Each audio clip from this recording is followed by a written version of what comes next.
my stream manager. Yeah. All right. Cool. We're breaking Czerka. We're breaking into the compound. We're breaking into the comp. Yeah. Oh, okay. So the thing I wanted to tell you, Yes. so I've been reading those old like 1977, like the Star Wars comics based off of like the first movie.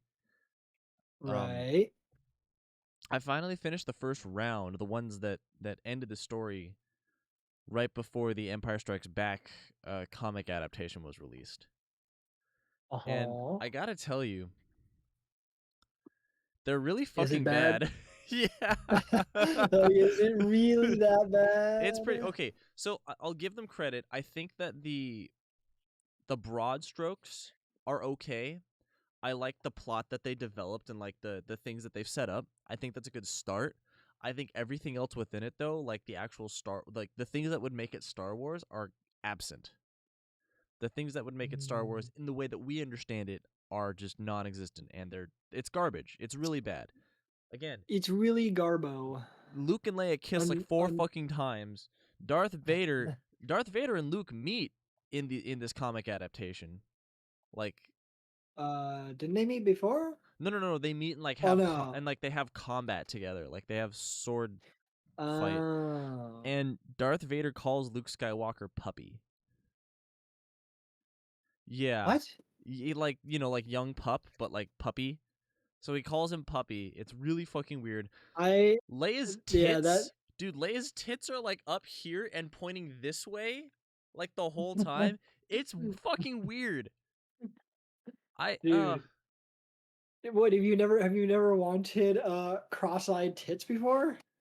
Oh, it's so weird. And I mean, like whatever. It is what it's Star Wars. Like I'm not gonna get mad at it, but like I find you're still gonna get mad at it. I'm gonna get mad at it, but I find it funny that like I understand like like we were talking about taking things like in their proper context. Even in this context, it just seems so like crappy. It seems so uninspired. That's the word that I'm gonna use. It seems so uninspired. Like God, man, I wish. Yeah, that makes sense. And you said they were by Marvel, right? These are this was like endorsed by Stan Lee. Yeah. Well, not sure how much of a hot take that is, just because how many people like Marvel and like, or even back to comic books, but like I feel like Marvel's kind of always been that way, just like hyper corporate, uninspired, like trash producer, just like not really like sometimes creating some interesting things, but otherwise like it's mostly just like how much content can we pump out here. Don't worry if it doesn't make sense. Don't worry if it isn't very good. What's most important is just crank that shit out. It's a very mixed bag. Like because of the speed, because of the pure like speed that these comics were produced. Like these were produced once every couple of months. Between like it's overproduced. Literally, like from before Star Wars came out to Empire, they had I think 40 comics come out, and that's in the span of comics. 40, and that's in the span of 3 years. That is too fast. It's a lot, and it's like I read all of it. I approached it with an open mind.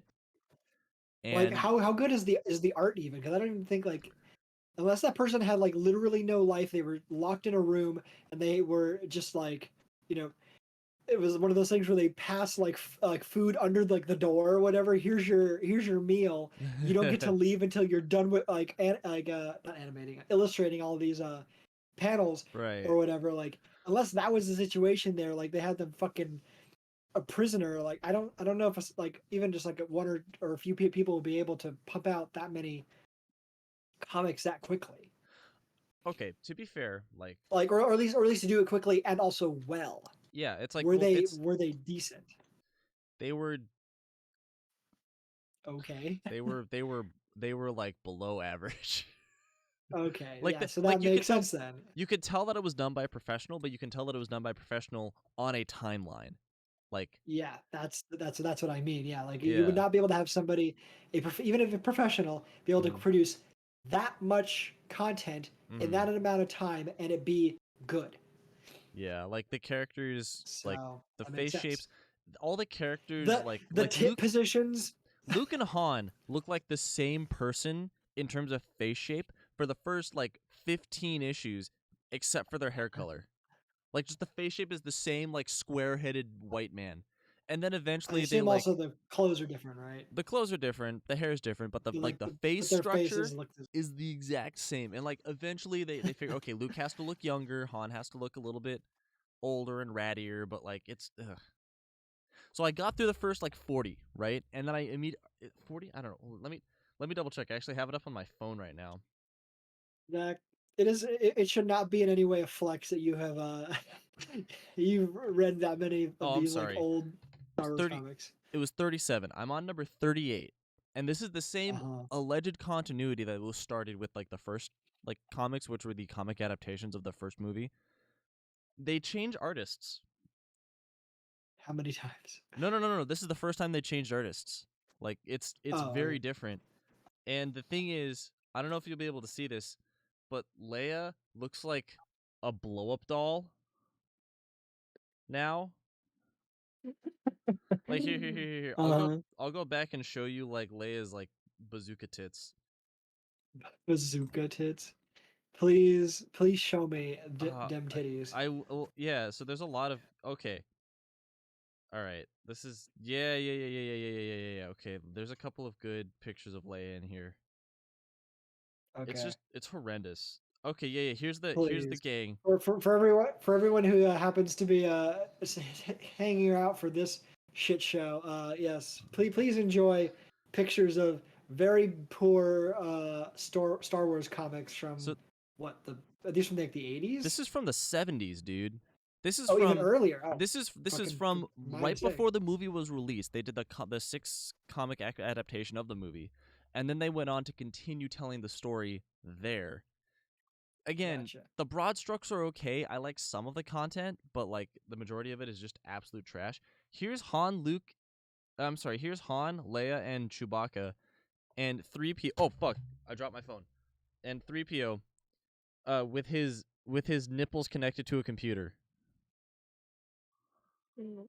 Why are his nipples connected to a computer? I don't know, but I like don't like Leia's face. it's so wide. Wait, let me. Also, like how Oh it was hard to see yes, there, dude. but did it looked like Han had unnecessarily large chin, He has a just like huge a gig. fucking jawline. It's like Yeah, his just like jawline starts here and ends here. It's like he's, this. he's he's got the chin. He's got like the Chad face, like Yeah, like the he gigantic does. fucking chin, Yeah. the Giga Chad like Yeah.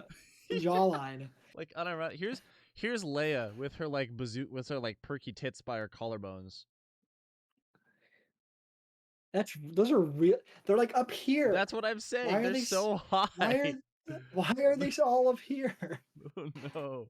Oh my god. Darth Vader looks really Someone doofy too. someone needs to go back and do some anatomy study is what that looks like. Here's one of the parts where Darth Vader calls Luke puppy. Oh, good. Are these like all like screenshots you took so that you could get to No, them or this is like I have the comic downloaded onto my phone. oh, wow. Yeah. My I'm not sure if that's something you should be pleased with. Do you want to see what Jabba the Hutt looks like? No, not anymore. No. He looks like this. What? Why Yeah. does he have like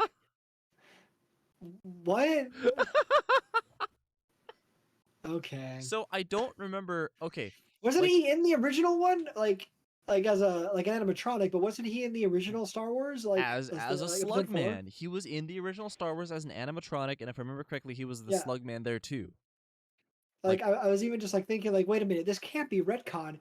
Like or like the slug version can't be retcon. He was already a Slugman from the very beginning. I know, but the thing is, like So, when so they're like, Marvel no, make him a humanoid or whatever. Well, so there's a lot of things I think I told you that they get wrong in the comics, but those were released before the movie was released, and I'm pretty sure that the comic book artists and the writers were not allowed to see the movie before it was released because they were making editations up until the last like 2 weeks before it was released, and then they had to ship out the reels to theaters. Like that movie was edited down to the fucking wire, if I remember correctly. So nobody could see the finished product basically until it hit theaters. So Then why were they making comics in the first place before the film was released? do you really need me to Because answer that money? for you? Yeah. Is it because is it money? Yeah, what do you Is think? the reason money? Of course it is. And like I think actually what happened Good was old capitalism ruining art again. well, I think what happened was George Lucas approached Marvel. one of the writers at Marvel, one of the story runners at Marvel, and said, "Hey, I'm making this movie. Do you guys want to do a book adaptation? Because this would fit. Because like George Lucas's idea was this is supposed to look like a serial, like Flash Gordon, you know. Uh, so they said yes. They got the script, but nothing else. And they did a 6 comic run right before the movie was released. And then when the movie was released, then they started doing their comic books, like telling the story of like what theoretically happened right after. Yeah, it's very interesting. I mean, it. Okay. Well, I can understand on a certain level them wanting to like embargo information about Mm-hmm. like the film before it was released. But if Yeah. you're gonna commission people to make a comic series, Mm-hmm. you can't just give them the script. You got to give them more to work with, especially when it comes to like the characters. What do they look like? Yeah. And like, Mm-hmm. give for instance, especially like just there may not be enough descriptions given in the script itself that will be like sufficient to guide the illustrators and the Mm-hmm. writers. Like you need to give them all the other notes and other information that like that Lucas or whoever else was like working on the project, Right. at least Right. the film project would have Yeah. like to an extent at least those first few comics I could kind of see it Mm-hmm. the comic writers kind of being set up to fail just because like Lucas and everyone else were not giving them what they needed to do things right. Yeah. Yeah. Yeah. But everything after that, I Mm-hmm. don't think they have much excuse to, like I I fucking don't like the understand. things that you've described to me about like from Yeah. later issues. Which I don't understand why they kept the things that they got wrong in the comic books. It's like everybody saw the movies, even if you like the Because comic books. Like, they made that bed, dude. They got to sleep in it now. why not just retcon it? It's fine to be wrong if you admit that you're wrong, whatever.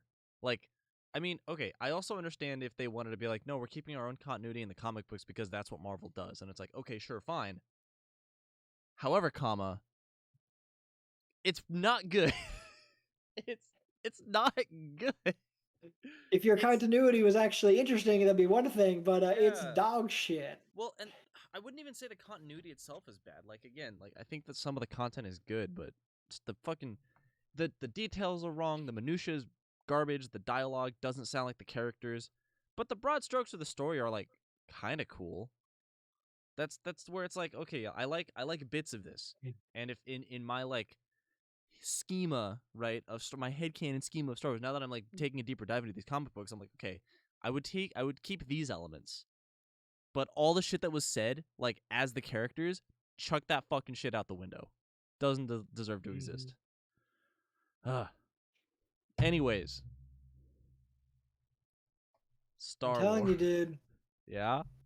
Under our present paradigm of good old capitalism, the people who are usually in the positions to actually create art and like media are the Mm-hmm. people who are the least equipped to being able to handle them properly. Which sucks because it's like there's so much you could be doing that you're just not.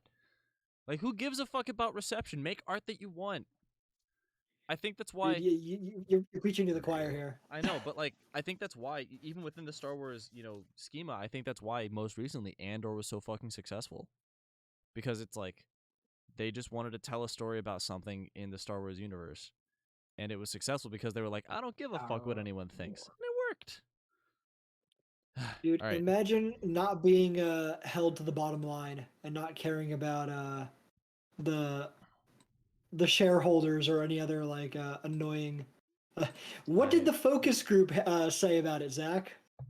God, dude, I I have incorporated that like little the way that you described the sequels into what I'm writing. I'm like, oh man, they do seem like they're focus tested. It's like they went through as many focus groups as possible to like find the They're most highly, starred war. yeah, like they are executive executive produced, focus tested corporate products is Yeah. what they are. Yeah. They are not genuine art. And At least you like even though the original trilogy has a lot of problems, it is at mhm. least artistically inspired, even where it's Yeah. also like problematic in places, and is Mhm. also as much of a kind of a hot mess as the prequels can be. They Mhm. also still have like some They got that artistic heart. inspiration. Yeah. The sequels, nothing. It seems so The like the fucking devoid of life and love. mhm. All we have now is Rey's Star Wars. Ray St- I still like I will say Ray Star Wars like as a joke and like think that I'm really funny because I think it's really funny. And people will still say that if I say Ray Star Wars, it's actually a dog whistle for like me being super sexist. And I'm like, "Oh, okay, buddy. Like I understand that there are people that don't like Ray because she's a woman, but like I don't know. I don't really know how to defend But that, myself that against that. I'm like, I what do I mean, say at other than that I'm point, not at that point, you have to realize also that you're dealing with either an idiot Mhm. or someone who's just being disingenuous, and that Right. like you can't deal with like that kind of like. I mean, obviously, you can make your own decisions on whether you want to engage with because that's the kind of response you'd get from a lib, Yeah. and you can, if you want to, basically just proceed from the perspective of I am not like yeah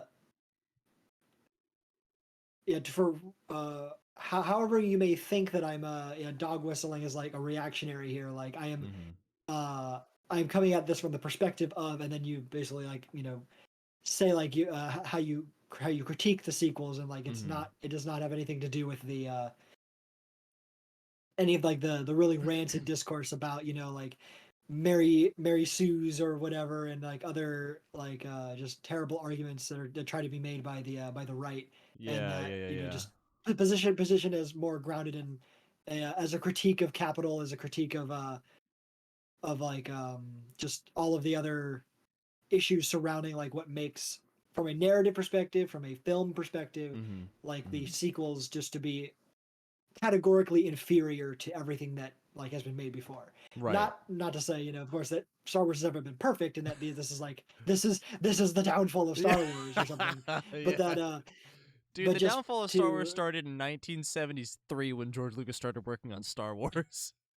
oh my god, it killed itself. Exactly. But but uh but yeah, just like maybe like to whatever extent you feel comfortable or even willing to engage with people like that, like if you feel like there actually is a good faith discussion to be had, then you can you can point out that like what your critique actually has to do with, and that it's and that you're more like just memeing on like the fact of like that Ray is in a way still a good encapsulation of the problems of Star Wars. It Mhm. just you can either be an idiot and learn the wrong lessons from it, like, or make Mhm. up your own reasons why you think it's a problem, or you can Right. say no, this is actually why her character, and like the way her character was treated by Mhm. the different directors over the course of the movies, Yeah. is a good case study, and like, or a microcosm of like what's wrong with it as a whole, Yeah. and that it suffers from a lack of planning, it suffers from a lack Mhm. of vision, and Yeah. like actual like artistic inspiration, like, and Right. also just failed execution in terms of knowing what makes good films, and that also understanding that these are products, like they're not Mhm. art, and that they are commodities made specifically to capitalize on nostalgia and sell as much money as possible, or sell to Sell make as as much money as possible. much. I gotta sell We're gonna all this sell all money. that. uh, dude, that's the next scam. That is the next scam that we need to do. We need to get all the neoliberal like fuckheads Yeah. to get into their heads that the real next like get rich quick scheme is actually to sell all their money. It's super capitalism. That is how we will achieve socialism, dude. Is just rebrand it as super capitalism, and Wait, it's it'll be implemented capitalism. It's in a it's capitalism too. capitalism, dude. It'll be implemented in like a fucking week, dude. Yeah. Quick, I gotta sell my money. Who's buying money? Quick, take it off my hands. Oh my god. Anyway, All right. Let's let us move on let's play some to Star Wars. wonderful Stareware. Okay, so we've Oh As right, a we're on. I was just thinking like for some reason we haven't been here too long, but for some reason in my mind I was thinking, oh, we're gonna be in the station again, aren't we? Then no I no just no no remembered. no. Wait, no, we're on a planet now. We're on the Finally. surface of Telos. Yeah. Hell yeah, we haven't been on any planet so far. Now we're finally there. You're right. We haven't been on a planet. We've only been warring in the stars. It's not Planet Wars. It's Star Wars. You're right. No, but now we are firmly in Planet Wars territory. Correct. Very correct. Kreia, what are you doing? Amazing. I always feel a sense of calm when I walk the surface of Telos. The Ithorians are truly amazing in their work. The force is strong here. Whether Chodo and his herd has anything to do with that is another matter. Can you feel anything? Kreia, please. Or do they have anything to do with this? If they even deserve to be commended for all their labor? What, the Ithorians? Well, Well, no, I know. Like it just sounds like that's what Kreia's saying. Yeah, it's like, yeah. bitch, please. That's not what Anyway. she's saying, but yeah, I get you. Anyway, but yes, like if the planet was completely like bombarded, like to the point of being a barren rock, then like the fact that there's water on it again and that there's like grass, and even if it's an unstable ecosystem, at least there's still something of an ecosystem. So like Right. they've definitely done some work. Yeah, it's been seeded to an okay degree, and like again, I can imagine that seeding a planet's going to take incredible amounts of time and resources. Even if you're imagining a situation where like hyper sci-fi or just like having like lots of technological capacity at your disposal, it would still like I imagine it would still take years and years to to properly terraform the planet, even with like the use of technology to help speed things along a little bit more. But like it could still take decades or centuries to get to like a better overall like point. Right. Like right. habitability at least. Yeah. Can you feel anything? A whisper, perhaps, like a breeze through my ass. I mean, the grass. Whisper. Sir? Well, your microphone's on. Shit. I'm going with one. That is good. As a breeze may swiftly turn to a gale, you are slowly beginning to be reopened to the force. Quiet. There's a large mercenary patrol up ahead. If we move carefully along the perimeter, we may be able to get by without their spotting us. Why would we could want to cross get along by the without shore being or spotted? head along the cliffs to the south. How about we just fucking wreck them? No need to hide. We'll take them all out. You want to do 3?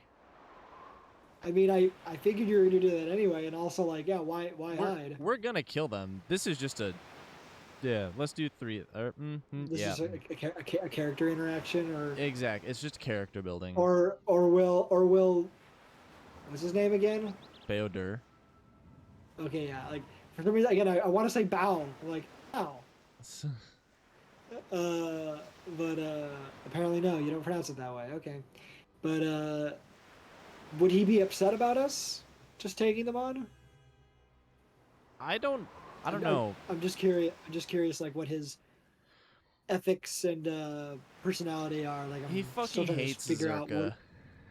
what he's all about. I mean, yeah, I know where he hates Czerka, but I still don't really know much about him. I'm trying to learn what he's about, what he thinks and feels and such.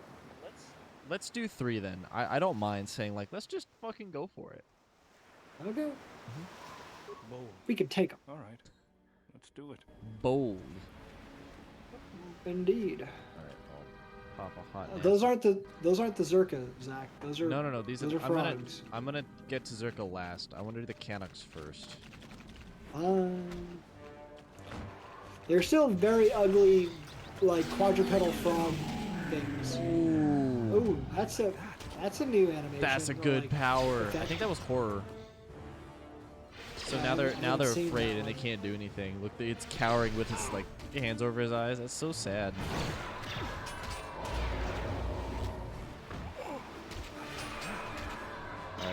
All right. So we're buffed a little bit. We're doing some damage. He's not taking a while to kill him. And Come wait. on. Become dead. Thank you. Okay. Sometimes on this beach, as we're going this way, they'll get like aggroed and go kill these dudes over there, and that's the last thing I want. I want to get all the way over here before we approach those guys. There's a dead Why? Thorian, by the way, just for funsies. Oh, yes, and a broken speeder. The Yeah, speeder is dead, Zach. Speeder's dead. We've killed it. All right, let's do another sweet, nasty Why quick do we save. need to save them for last? Just so we have a couple ways to approach them. So we could go around the back, like yonder that-a ways, No. and catch them in a crossfire. What I ultimately want to do, though, is I want to see if I can line up at least 3 of them in a lightning blast. That would be ideal. Well, you do what you think is makes the most sense here. Okay, we can't Also, switch. why aren't we they attacking can. us? They should be able to attack. Like they should already see us. Like we're in clear sight. Right. Why are they waiting? Let's... Turns out their field of vision is only like 10 feet in front of them. Right, exactly. Okay, well, let's do this. And then I gotta run. And Pew, stop. Pew, pew. And excuse me, sir. Whoa! You got 1. That's Hey, what now you got 3. Alright, I gotta immediately... I have no health kits. That's a problem. Uh-oh. Uh-oh. And create this also. Kreia, please. Getting low. There we go. Do it again. There we go. Alright. Kreia, be Jedi support, please, for the love of fucking God. Oh, and there's more of the fucking Canucks with their really gross snail eyes, like eye stalks. It's correct. nasty. Yes. Alright, I killed them. Sweet. Now I can... They weren't gross frog-like creatures enough. Like you had to make them even more. I had to make them even worse. Even more alien-like. Okay. Now And if you know how I feel about frogs. I thought you were gonna say, no, you know how I feel about aliens, and I'm like, Jared, oh no. Don't tell me this is when we start getting hyper-political. Oh no. Uh-oh. We're going... Excuse me while I get racist. Okay. No, you know how I feel about frogs. That's true. They're crazy. Well, more like they're just nasty. Ah, What was it? that was There a crazy frog joke, Jared. Crazy frog joke. Uh-huh. You know that... I don't remember I don't remember where that conversation came up. It may have been our private Discord. The frog discussion? Yes. I only vaguely remember the frog discussion. Alright, hold on. It's really fucking loud again. Let me turn it down a little bit. There we go. Okay, we're good. Just please die. Fucking goddamn it. Alright? Ow. Ow. Kreia, fucking heal. You can't. I hear you. Oh. God. It's over. It's Jover. And Kreia's dead. Exactly what I wanted. Alright. God damn it. It's okay. Beoder's a little bit of a tank, so he should be able to take a few seems to be hits. holding his own just fine. Yeah, dude, he's a little tanky. That's why I gave him swords. Finally. I know a lot of folk will just like want to give him like a blaster, but I think that's a silly idea. You should give him swords and let him tank the shit out of everything.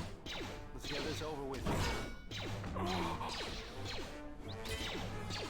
Wow, we fucking suck right now. Apparently, having a lot of trouble killing these last few I mercs. should have activated my battle meditation. Oh, Beoder's gonna die? God damn it. God damn it. Stop. Well, maybe if you stopped missing, it wouldn't be a problem. I wish I would stop missing, dude. Die, please. Oh, are you fucking kidding me? Still another one of the goddamn monsters there. This is why we quick saved before. Oh, I'm leaving. Bye. I'm leaving. What about our party members? Will they get back up? No, only when he's dead, but it's okay. If I come over here and kill this Canuck... Dude, alright, now I There should we be go. able to let my force replenish so I can... Oh, good. The remote. Dude, he's gonna 1v1 this guy. Oh, no, he's not. He's gonna go sit over Beoder's corpse. Never mind. Okay. Finish making dessert and can properly join now. Hell yeah. what I I wanted. don't know if you've been around to hear about us talking about old Star Wars comics and also and how much I fucking hate bad frogs. they are. No, Star Wars comics and frogs are bad. Summarize our the things we've been discussing. Basically, the takeaway is that Lemmings. most things in this mortal coil are fucking trash. Especially Star Wars comics. Especially Star Wars comics and frogs. Oh, Jared, wait. You know about my frog field story, right? Frog field Yeah, the story? the field of frogs. We fear old comics. Wait, what did you say? I didn't hear you. My field of frogs. You know about this story? No. Okay, so PC-16.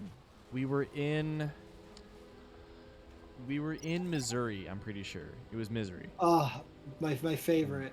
Dude, Missouri, I love it. Okay, so we were in Missouri, and this was the same day that we went on the nature walk and found the body bag.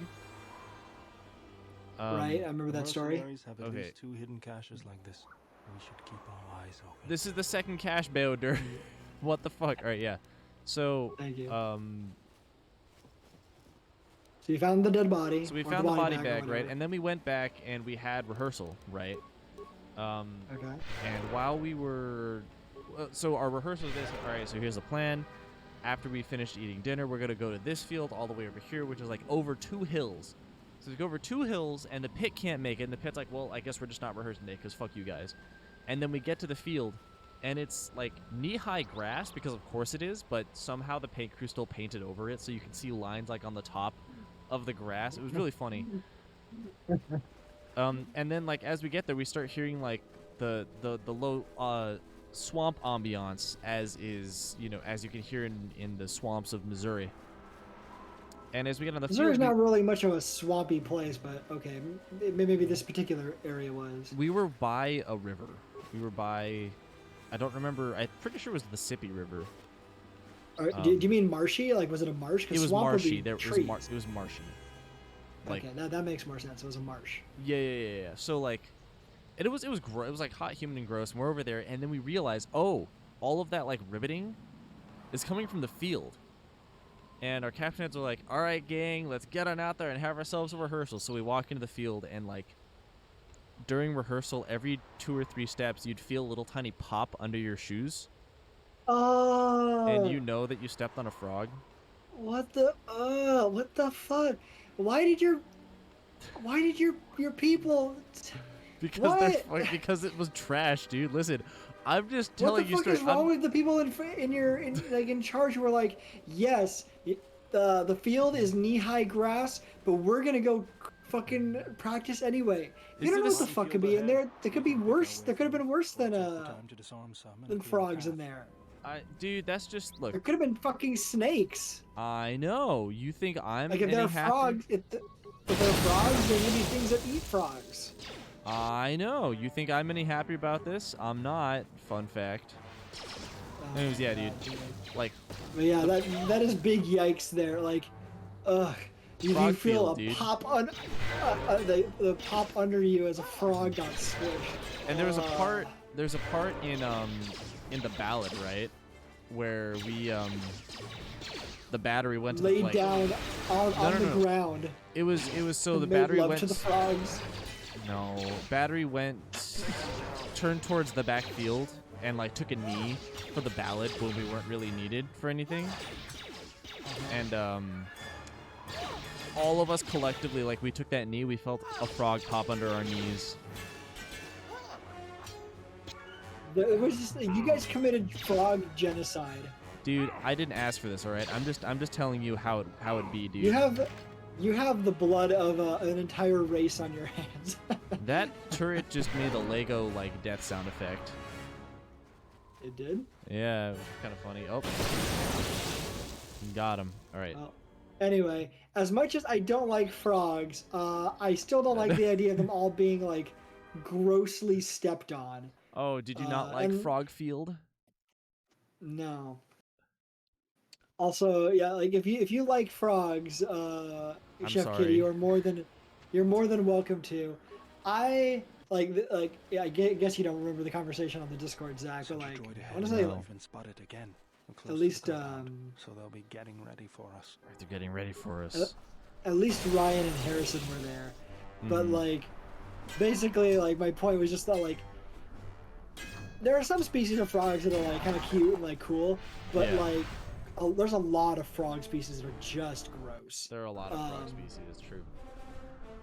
Like including frogs and toads and just like all the amphibians of that variety. There's Yeah. a lot that are really nasty, and like the best way I was able to describe it, and I think Harrison was there too, is I said there's a kind of like gluttonous sinfulness to frogs.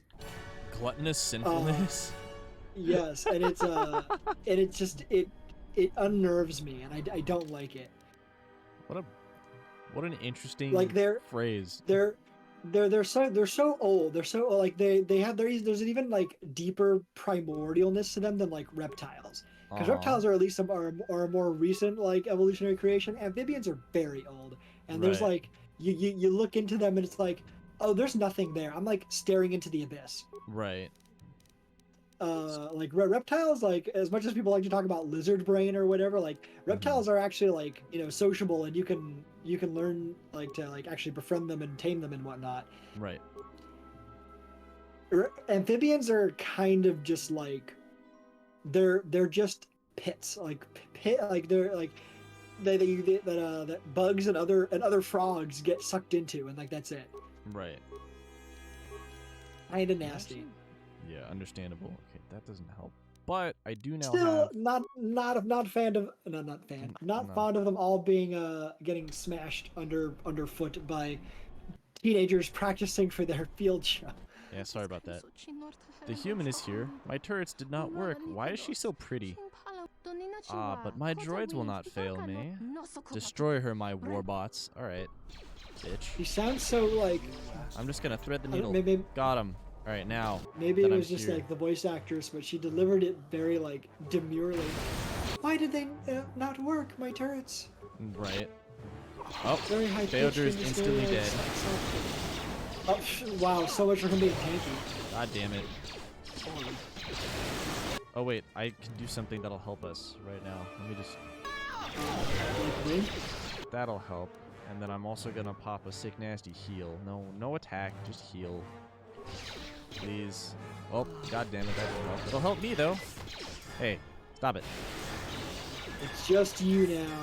Stop it. Stop Droid. it. Die, please. No, why are you going for attack? Just go for the fucking force power. Thank you. Fucking god damn it. Alright, if I get close to death like I am now, I can just level up. Ha ha ha ha ha ha. Got it. Bang, bang. Very Bang. very clever.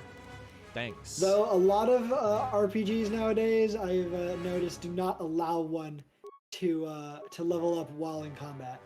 Yeah, it's fucking stupid. They're wrong for doing that. Alright. I will go for master speed. Oh, just you and 10,000 chickens. What do you mean? Just I don't get it.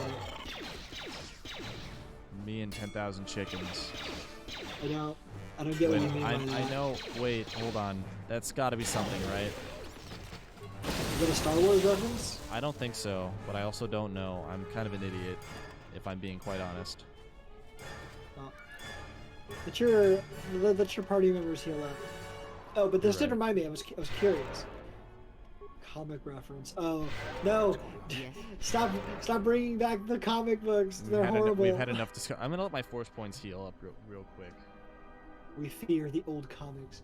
Now I was curious, like because in RPGs there's two common ways to go about combat, and I noticed that KOTOR has a particular approach here, which is similar to I'd say, like, from what I've noticed, there's two general kind of categories, and like there's other varieties, I guess, as well. But the variety that it's using here is I forget what I've heard it described as, but the opposite would be like the Mario and Luigi, right? So, like what me and Nick just started, Right. where you interact with like a monster on the map, like the overworld, and then that initiates a battle, and you Yes. enter a battle like arena. It's like the where Final Fantasy you sort and of your- approach, right? The JRPG thing. where you and your characters and like your enemies, like you stand around a little like arena and you kind of like battle it out, and then once it's done, you exit. I don't think I heard from someone to describe it as like the JRPG style, but because I think other kinds of games have used it too, but it may have Right. originated there. I don't know. Yeah, But like there's that that's where, approach like, where it's like it's like a staged RPG battle, uh-huh. and then there's another one which this one seems to be a variant of, Mhm. where the map doesn't change. You're still in the map, but Mhm. it's but there are still turns. There are still like rounds Yes. to combat. So it's like I believe the difference you're looking for is it's either like real-time turn-based or straight like action point turn-based, I believe. So like there's you know Chrono Trigger, right? Well, what do you mean like point based? Like Like- what? I don't get what you mean by that, because like the distinction I was making was between like, I guess you want to call it JRPG style, like the JRPG style of Yeah. like a staged battle Yeah. versus like something like this, Right. or So, just like it not being in that, it not being in any way taking you out of like the world, like kind of breaking the Mhm. immersion. You come out of the setting that you're in, Mhm. and to have a battle, and then you go back to it afterward. Right. And just what your perspective is on the two, just either breaking immersion to enter battle versus just staying in the world like that, because ultimately like, it's I've seen good and not so good executions of both. I think for me it just depends on where your focus is. So like for KOTOR, for example, right, the focus is very much on like you are like a small player in this larger world, right? And like you have these intense interactions with, you know, different people. And so like the goal of the presentation of the game is to show you like what you're up against, as opposed to like you're talking about where it's like, you know, Mario and Luigi RPG, or, you know, where I know it from, Final Fantasy. Or Persona, or even like I guess Final Fantasy. There's another major JRPG that is like, or Pokemon, like, you know, Or the classic Pokemon. examples. Yes. Yeah, Right. it's like, Because like that's very much like it kind of hides from you what you're up against. So it's like it's always a random roll of the dice, right? It's not as yeah. Yo, Oh my God! that's a Starks. raid. Hello. Thank you so much. Goodness gracious. Hello, Preesh. Starks. How are you? How are you doing? Oh my God, John's here too, and Silver. Hello, welcome. Wow. It's Wow. the dudes. All right. Well, let's. Was not expecting a massive influx of people here while we play a game. Simba's birthday today. Yo, My big boy turned happy 7. birthday! My goodness. Oh, I love that. That's That makes me you're, happy. What is he about? Like maybe. I guess he's into the second. He's well into the second half of his doggy life. Yeah. Biggest Shiba in the world. let's get through this real quick so we can continue. There's gonna be a little bit of dialogue here. Okay. There's a Super quick. landing pad. There Grumpy should old be a man. computer terminal I can access from there. Looks like we're gonna have to fight our way there, though. Look sharp. What do we have here? The Jedi. Saves us the trouble of looking for you. Corin Falk That's the did say exile were to you? dangerous. Maybe Sir. He does know what he's talking That's a about. hydrate. Oh, I need that. All right, Jared. I will give him a smoosh. On damn it, I'm out of water again. Fuck's sake. Wait. Corin Fault. Yeah, that was the Did guy. say you're dangerous. Who I don't know. I don't remember who that is. He was the guy in the cantina that we talked to, who helped us break into the mainframe.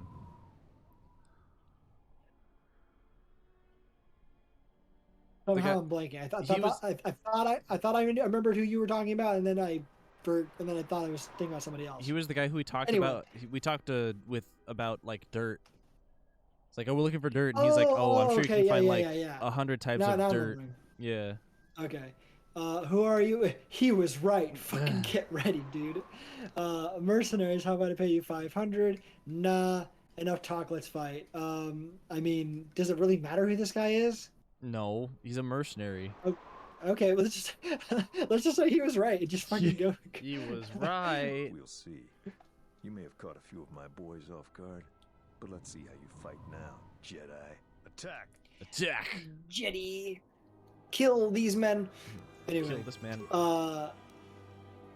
what was I saying again? Fuck, I forgot. I've been talking about RPG and like design and whatnot. Okay. I mean, yes, what you were mentioning just a second ago does. Oh wait, what? Yeah. So the whole like, the way that I see it is like in something like KOTOR, or I don't know, does Baldur's Gate do this as well, where you can see the amount of enemies before you like approach, like Baldur's Gate? Well, that 3? I was actually, like that I was gonna kind of put into like this kind of category still, where like it doesn't. I guess maybe the way I would create a distinction here between the two forms of like RPG combat would be immersive combat versus like stage versus like combat, pure which I guess is, like turn-based stage. Yeah. God damn, which it's is so like, loud. Hold on. I guess if you wanna like I'm so sorry, everybody. associate it with a particular historical tradition in gaming would be like the JRPG style. Yeah. Which is non-immersive. And so it breaks the immersion of like you're in the world and then nope, you're playing a game. Now you're in like the this setting, or the combat area. Yeah. But like Baldur's Gate, as you remember playing from Baldur's Gate 1 and 2 does the same thing, and even now with Baldur's Gate 3 coming out, it follows 5e. Like you can always see like how many enemies there are, and even sometimes if you mess with the oh my God! Stop! with like the positioning. The positioning of enemies, you can even make it so an encounter will have more or fewer enemies in it, depending on like how you engage them. Right. And so you can always see how many there are, but that's still like D&D style, and so even movement is still going to be turn-based, and so it's not going to be quite like here where it stops. Like this seems a little bit more like real-time combat as opposed to where D&D, like it will still like, nope, put the brakes on this. Yeah. Like it is every single turn, and like everything will stop. Yeah. As you like for every individual person's turn. Yeah. It's like so maybe that might be. I mean, I guess you could possibly put it as a variant of this, but there's also an argument to be made that it's its own style. Yeah, I would. Okay, personally. Hold on, I just want to read some things here from. Arp says, I'm going to take a nap now, but I'm glad I could raid you. Have a wonderful rest of your stream. Simba is also napping. Oh, very cute. And take care, Starps. Hope you have an enjoyable nap. Naps are very important. And what does Chef Kitty say? I hope Simba and you enjoy your nap. Very nice. Anyway, you were saying. I was saying, so like, the big difference that I see is like it's in an RPG like this, right? KOTOR or Baldur's Gate, there's like a set amount of enemies. There's a set amount of things that are going to be standing in your path, right? Right. Whereas in an there's less a roll of the dice as to like how many enemies you'll be fighting in any given encounter. It's like the I don't want to say there's more care taken in crafting the leveling system, but like in something like this or Baldur's Gate, it's like there's only a few points, right? Save for random encounters in Baldur's Gate 1 or whatever, but like this in particular is like there's only a few points where you're going to be able to get experience points. Now there's a lot of those points, but they're finite. Whereas in Final Fantasy or Pokemon, there's an infinite number of XP sinks, you know? Actually thinking about it from that perspective, that does make sense, because also just having started Mario and Luigi Superstar Saga with Nick the other night, like I'm remembering that I don't know if you want to call them dungeons, but like I think there's an argument to be made that there are dungeons. There are a few like areas that are they're less overworldy, like they're part of the world, but they're less overworld-like, and that they have, you know, more level design kind of thought into like how the area is like built and like how you go about navigating the different sections, right? Whether it's a building or like an outdoor area, there's still like I would say it counts as a dungeon if there's level design taken into account.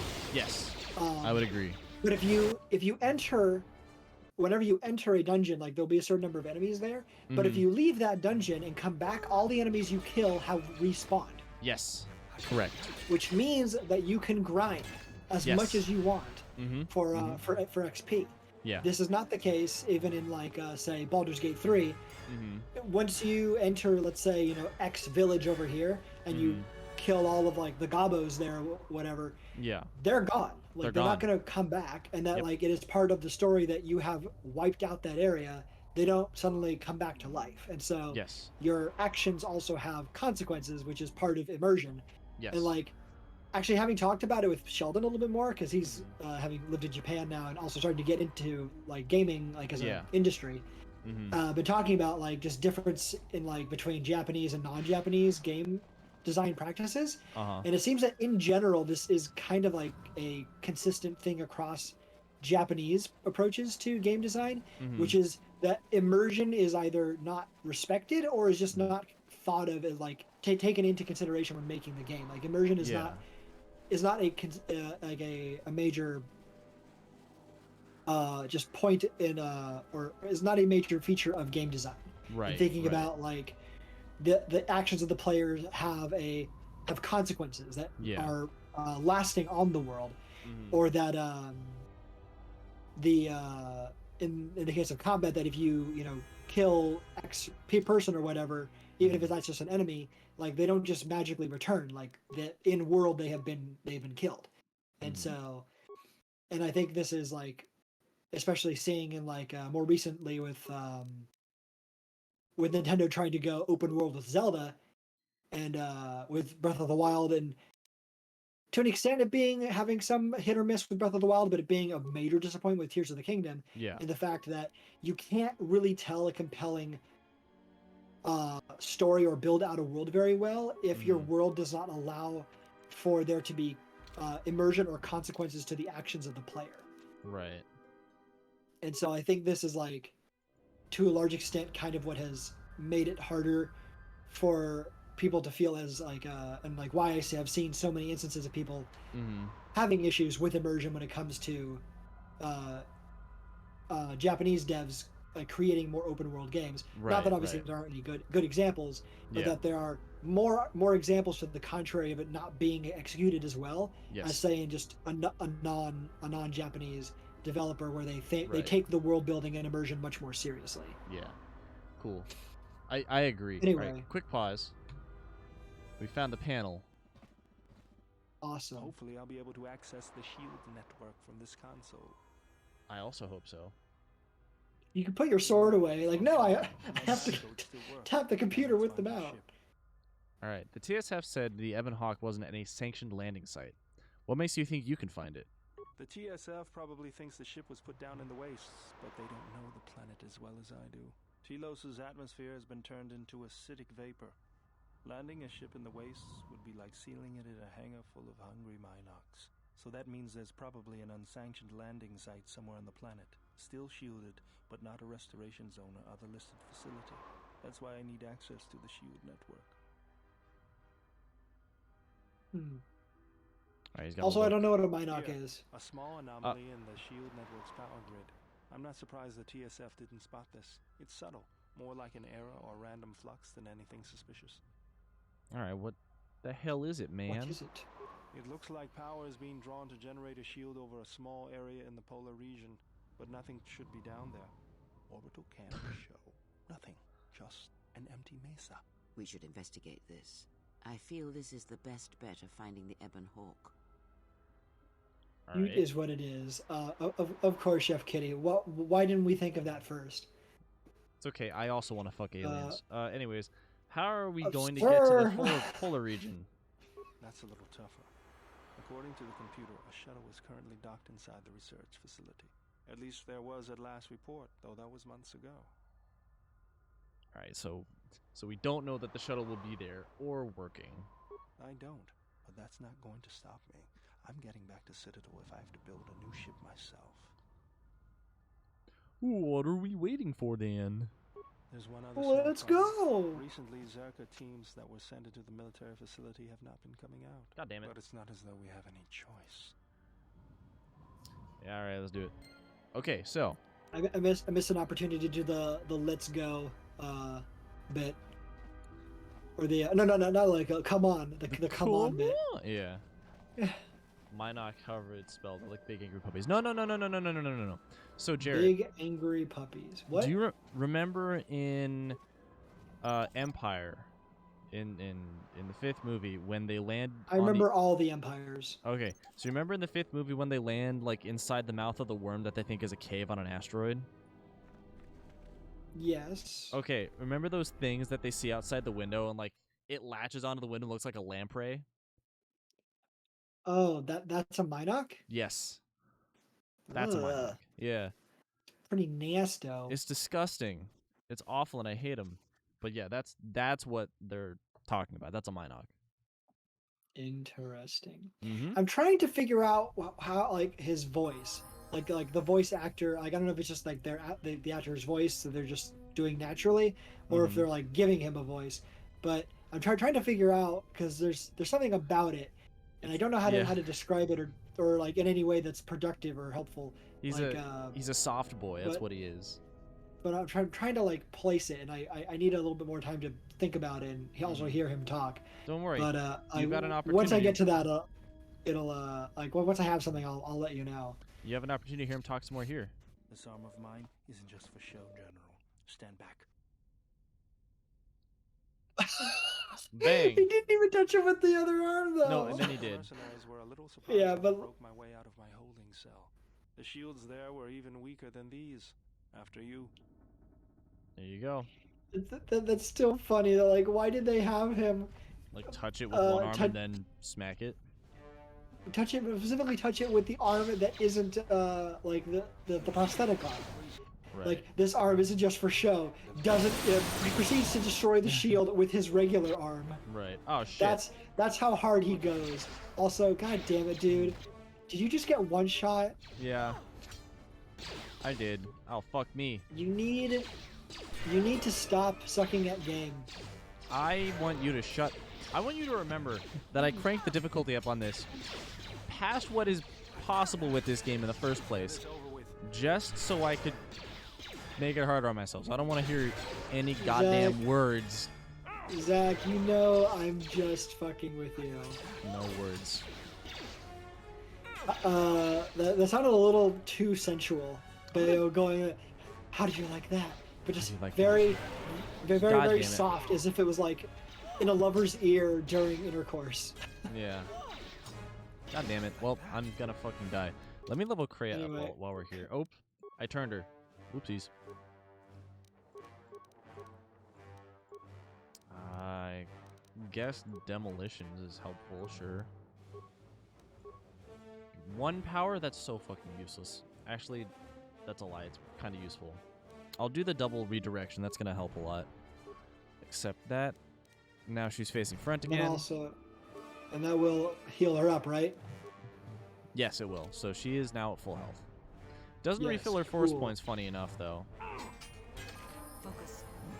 Kreia, why the fuck did you do that? Stop. Whoa. Why does she sound like Mario when she attacks things?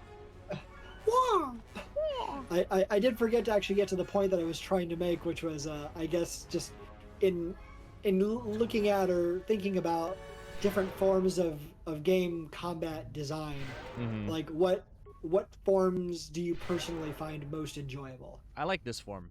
If we want to distinguish like the D&D style, I guess, from this, so like real-time combat, even if it's still rounds. Yes. Or no.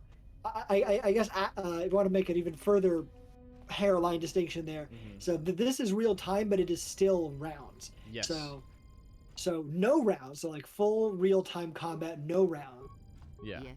Something like this, it's sort of like splitting the difference between rounds and real time. And then rounds either as like full like gamified like like tabletop RPG style. Hey, Oops.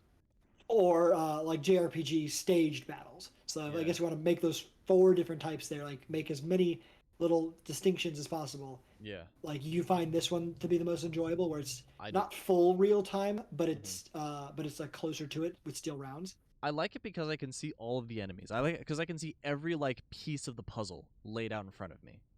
That's why I like it. You could still do that. You could still do that in other kinds of combat design too. Like that's not unique to this one. Like in real Sure. time, like full real time combat, you'd be able to see all the enemies around you. Okay, let me rephrase that. So I've played a little bit of Dark Souls. I want to finish it on stream because I haven't actually played it all the way to the end. But I like the Dark Souls combat, but I feel like there's a lot of like. Well, I feel like Dark Souls combat's kind of its own thing. Like I'm not like it. Well, I'm without using that as without like a. I want to use it as like an example, right? And like I guess this would be the most extreme example, but like with the Dark Souls combat, I enjoy it, but I feel like there's a lot of sweatiness that comes with it. Okay. Whereas like something like this, where it's real time and I can move around and plan things out and still pause and start whenever, but like things are going to happen regardless. I like that because it allows me to plan things out while there's still being enough randomness for me to have to adapt and overcome things, if that makes sense. Well, like I said, like I think like using Dark Souls maybe even as an example might be a little Give off. me another game that then is like not this, but not Final Fantasy. Witcher 3. Witcher 3. How about that? Okay. So like it is full real time. Uh-huh. Oh, okay. Elder Scrolls. I don't remember if it's something or Elder Scrolls or even like Breath of the Wild or something where it's full real time combat. I don't remember if every one of those cases allows you to pause during combat. I think it does vary, where you can like heal during combat, which does take away from tension. Because you can always heal yourself in like, or at least if you can heal yourself, it has like in some cases it may be restricted to real time healing. Yes. But regardless, is just that the fighting itself happens in real time without rounds. Right. I still think I prefer this personally. Okay. Because it lends a little more importance on like stat building, if that makes sense. Like I like building characters that are broken as shit. And it's a lot harder to create characters that are broken in a system like Skyrim, for example, which is like it has vague RPG elements, but they're very divorced from what they were. Even in like it's more of like because if it's more of like open world than RPG. I mean genre. Yeah, I mean you could even argue though, like Morrowind does a good job with the open world RPG bit, but even in that, as broken as a character as you can make it, it doesn't. To me, it's rewarding, but it's not as rewarding as this, where I can like know, I can what's the word? Not predetermined, but I can like plan ahead and know exactly how I'm gonna build a character without there being any randomness of like, leveling up too much in a certain skill in combat, for example. Which the way that Morrowind does it is like the more you use a skill, you level up that skill, so then you get really good at a certain thing. I guess that does make some sense. Also, that like, because a lot of like open world games like Witcher or something they're not really RPGs. Like we've talked about that too. They're sometimes called action RPGs or whatever. But like that's kind of like a fucking lame ass name. It's kind of nonsensical and meaningless. Yeah. Like every game has action. Like unless it's like an easy vibe game or whatever. Like all of them have action in some fashion. Like what do you mean? So like it's a very silly term. Yeah. But in those games, you almost always do not get to make your own character. You have a character that already exists, and then you have not really like the stat building that you can like do in something like this, which is much more actual like RPG in design. Yeah. So, and once you do that, there can be more of like the planning ahead. How do I want to spec my character? Going forward, and like what kind of build am I looking for? Would you ever play Witcher 3 on stream? I have actually thought about it before. Like I think I've even brought it up to you before, Zach. Yeah, one of us should do it. Like, dude, I want to play the broken mess that is Witcher 1. Because oh really? I want to play the broken shit. I thought about it at least just because like I played through almost all of it, got near the end, and then didn't quite finish it, but I get the feeling that like I would also enjoy it more if I just went ahead and like spammed through like the rest of that playthrough and then tried New Game Plus. Also, I might even enjoy it more the second time just because of the fact that I never played any of the original Witcher games, like one or 2, and so I was really a fish out of water there, where I had to learn everything from from context or like reading in-world descriptions of like, who are these characters? Why do they all know me? Right. What is our history together? Right.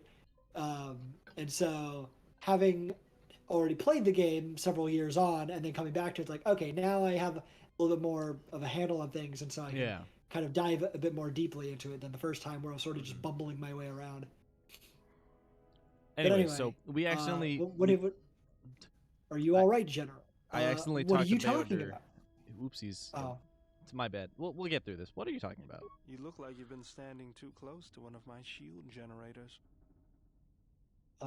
Which is to say that is that not good? It's not good to stand near a shield generator? I don't know. You're one to talk? Wow. We don't no need to be rude to the boy. I was inspired by your arm.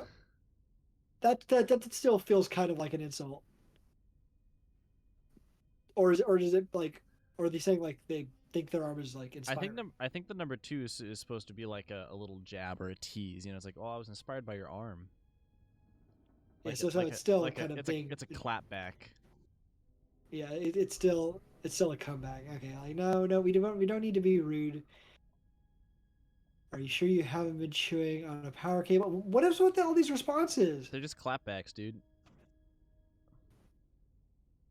It can I mean, 4 is probably the best when one is in touch with the Force. It can manifest visibly. Let's do 4 then.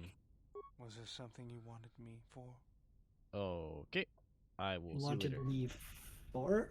My bad. Oopsies. God damn it, Zach. No, it's fine. I can just... There, you had one job. Don't step on the poison. See, we're fine. All right. No, we're not fine. Also, he needs to be leveled up. Let me do that after I kill this guy. Wait, is that the first time we've seen this droid in this game? Yes, it is. Like I remember that or something like it in the previous game. We saw this droid in the previous game. I don't remember it walking. It's like walking animation looking quite like that, but it was very funny looking right here. Yes. Just the way its little feet move toward you. His little feet. Also, that droid also looks familiar too from the previous game. That's the guy that was on Terrace. This was the droid that was guarding the door. Right. In the Sith base. That does sound vaguely familiar. Ooh woo! I love that game. I'm glad you like. I'm guessing you're referring to Witcher 3. Glad you like it, Chef Kitty. It is a very, very fun game. And it also one of the games I use when I came up with examples when talking to you before, earlier, Zach, about why I think that Tears of the Kingdom is an example of a poorly executed sequel. Yeah. If you could even call it a sequel, right.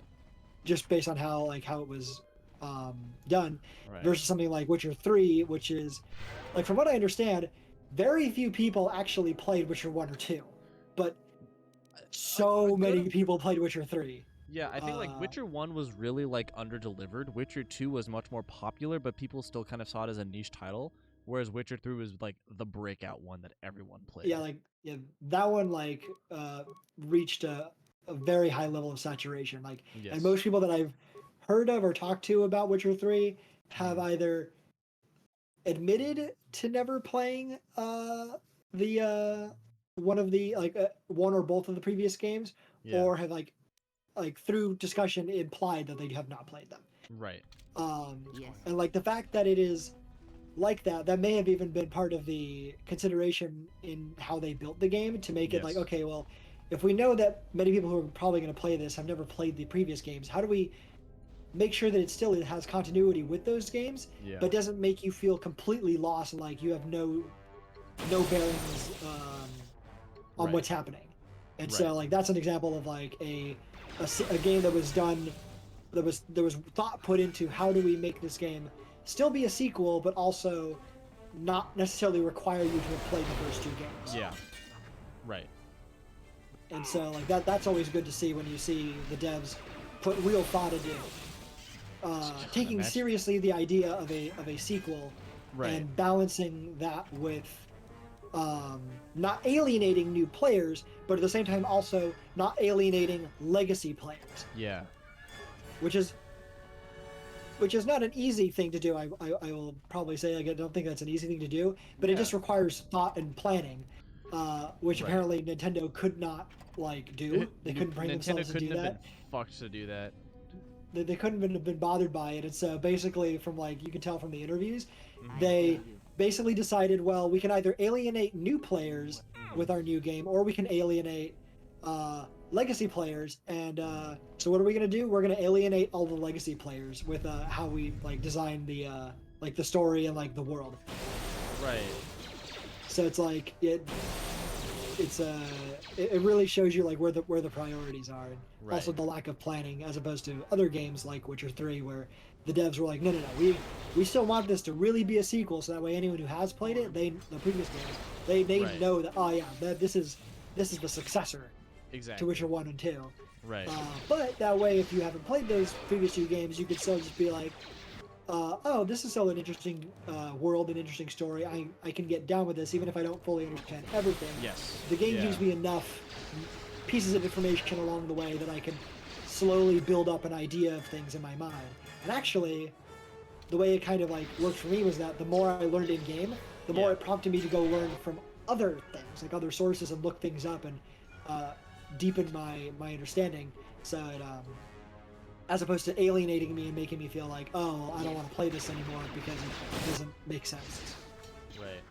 So, it's just an example of good sequel design. Why is Beoder stuck during combat? Why does he not do things? He's just standing? He's just hanging out. We're getting our asses kicked, dude. Well, Kreia, what the fuck are you doing? There he goes. Your party members seem to be bugging out a little bit. God damn it, it's fine. Are there scripts okay? Are there scripts in this game? Yes, so she's Jedi support, he's aggressive. This is fine. Yeah. It seems to be okay. I could level up again, Is by that- the way. Is that all there is to scripts? It's just that toggle there on the bottom left? Yes, which is... It's the same, but more convenient as the last game. Okay.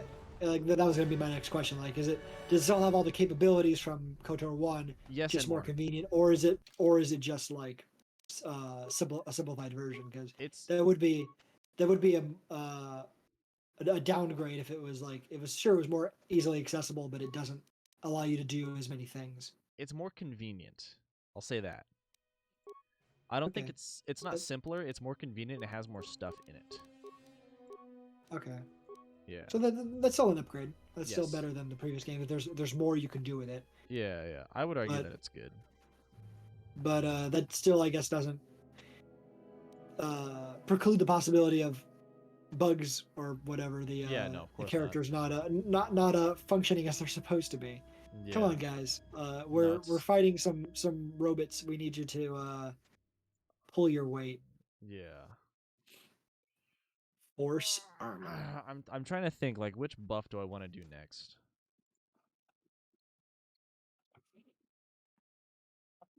Ooh. Who is this for? Me.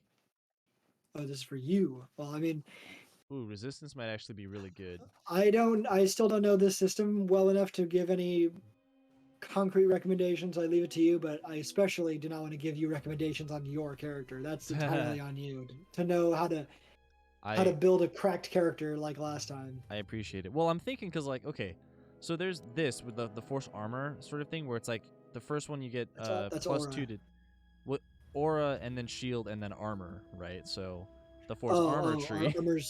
It's force armor is just the last ability. Yeah, so this is it's defense and saving throws, right?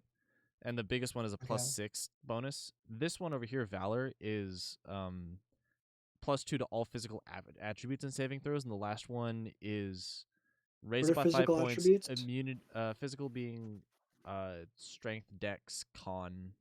They use the term attributes for it. Yes. Gotcha. So and it also gives immunity to poison. All RPGs give it fucking different names. Okay, yeah. So. But then there's also this one, which just negates attacks. So the attacking, right? So this is protection from force power attacks. So the first tier is like the attacking Jedi makes an opposed roll using a d20 plus his level versus DC of 10 plus my level. And then the next one just raises my my DC to 15 plus my level. So like that's pretty fucking good. I think I'm going to do that. That's broken as shit. I'm going to use it. I'm a level 16 now, by the way. We're at level 16? Yes, level 16. Damn, we're only on the first planet. I know, the first real planet. Incredible, dude.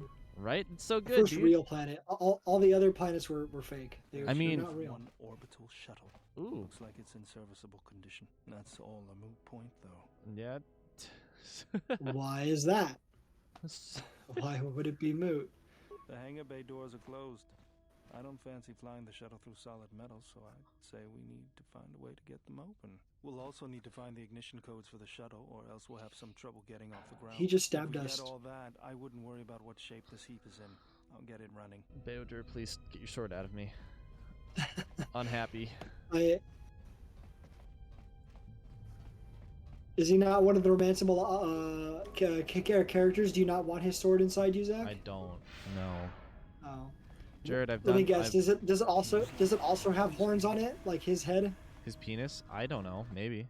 Does the penis of their species also have horns on their dickhead? Dude, who's to say? Really? Like, who's to say? I mean, who's to say? Did Lucas make these characters? No, like this race? He invented the races, but he didn't write the lore for them, right? So like, the majority of the lore in Star Wars wasn't written by Lucas. It was written by people like around Lucas. Adjacent. Lucas adjacent. I hear you. I think I just picked up a really fucking powerful. That's not as good as I thought it was gonna be. That though, oh, -1 attack. Fuck. -1 attack? Yeah. Okay. So. Why would you want to lower your attack? Because it gives me damage resistance versus bludgeoning, energy, piercing, and slashing, and it gives me a +1 Constitution. So I'm like, ugh. Oh, so it's a trade-off. It's a trade-off. Man, okay. that's pretty good though. I don't. What do you think? I want immunity. I'll take that. It's fine. Okay. I'll just jerk off. Even though it comes at a cost. Dude, I come at a cost. I believe you. Beodur, you have stealth as a thing? Are we entering entering the horny part of this stream? Dude, I'm always horny.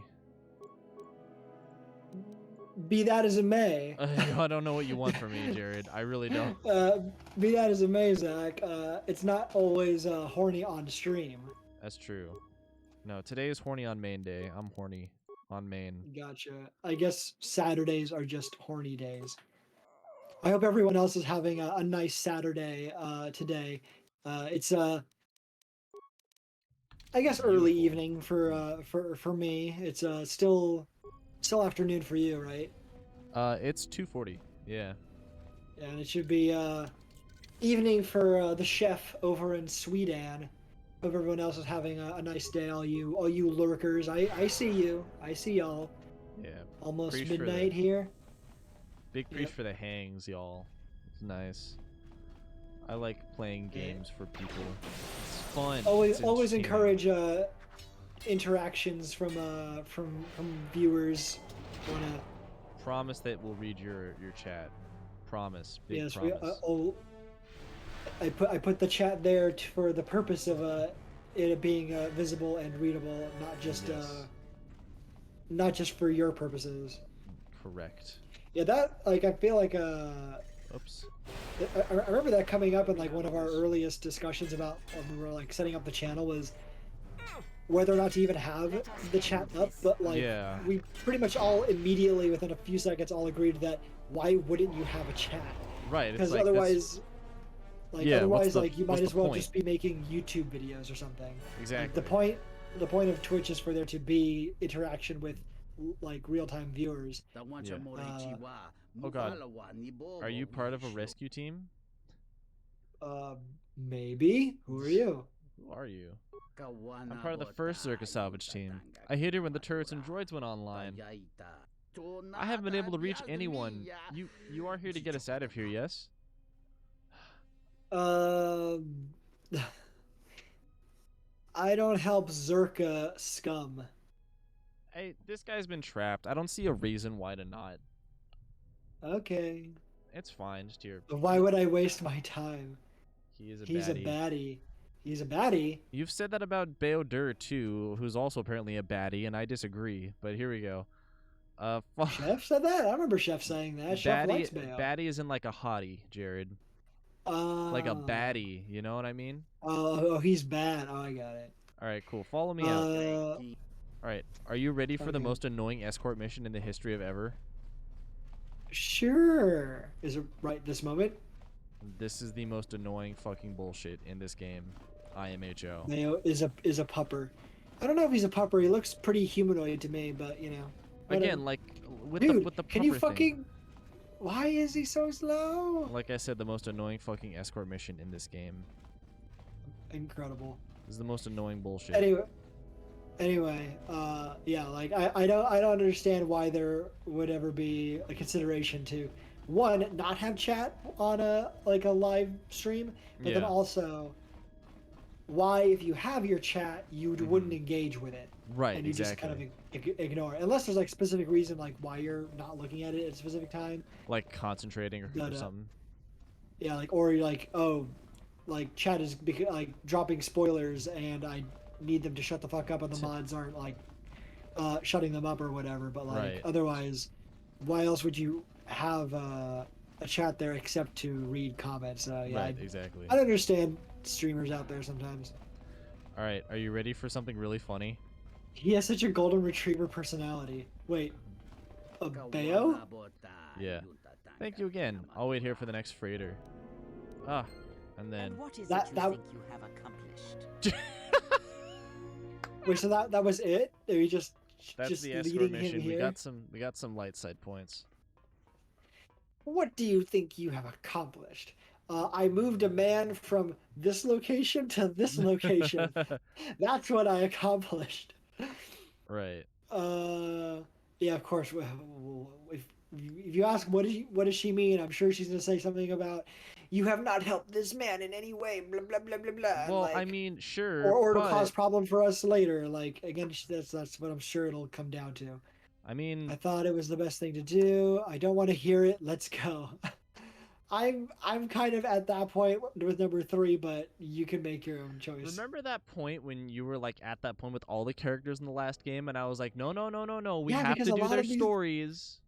Because a lot of the characters are fucking awful. All right, I'm gonna go with one, and we're gonna hear her out, and you're gonna suffer with me. All right? What do you mean? Okay. To aid everyone that suffers in the galaxy, you will only weaken yourself and weaken them. It is the internal struggles, when fought and won on their own, that yield the strongest rewards. You stole that struggle from them, cheapened it. I'm so over this fucking woman. But whatever, dude. You're the one with the controller or keyboard. So what we're gonna do is we're going to, just as we remember how when we were on the station, Kreia says something along the lines of like, you should use your companions until you have no need for them and then discard them. Yeah. Let's just do that with her and be like, I'm listening, Kreia, tell me all of your words. And then when she has no more words left, just kick her to the curb. Okay, fine. She wants the ideology, we'll give her the ideology. So then we'll go with number 4 and say, perhaps you were right. I will consider this. That doesn't mean we're going to start doing it. That just means we're going to consider it.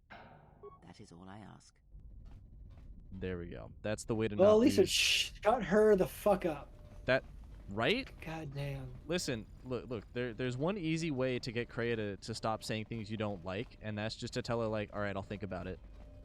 Tell her it is don't fight with her. Don't fight with her. Just because she's too much of a fucking like windbag. She'll just keep coming back and just whining about how like you're making people weak. It is only through struggle that they become strong. Blah blah blah blah. And it's like, God damn. I like. It's like, fine. Hey, let me just tell you exactly what you want to hear, so you can stop bothering me. I like Kreia. I don't think that her ideology is good, but I think her ideology merits some like It merits more than just a glance and a discardation. And a disregard, I should say. Discardation. Yeah, you know what I mean. You know what I'm talking about. Dude, they're going fucking insane over there.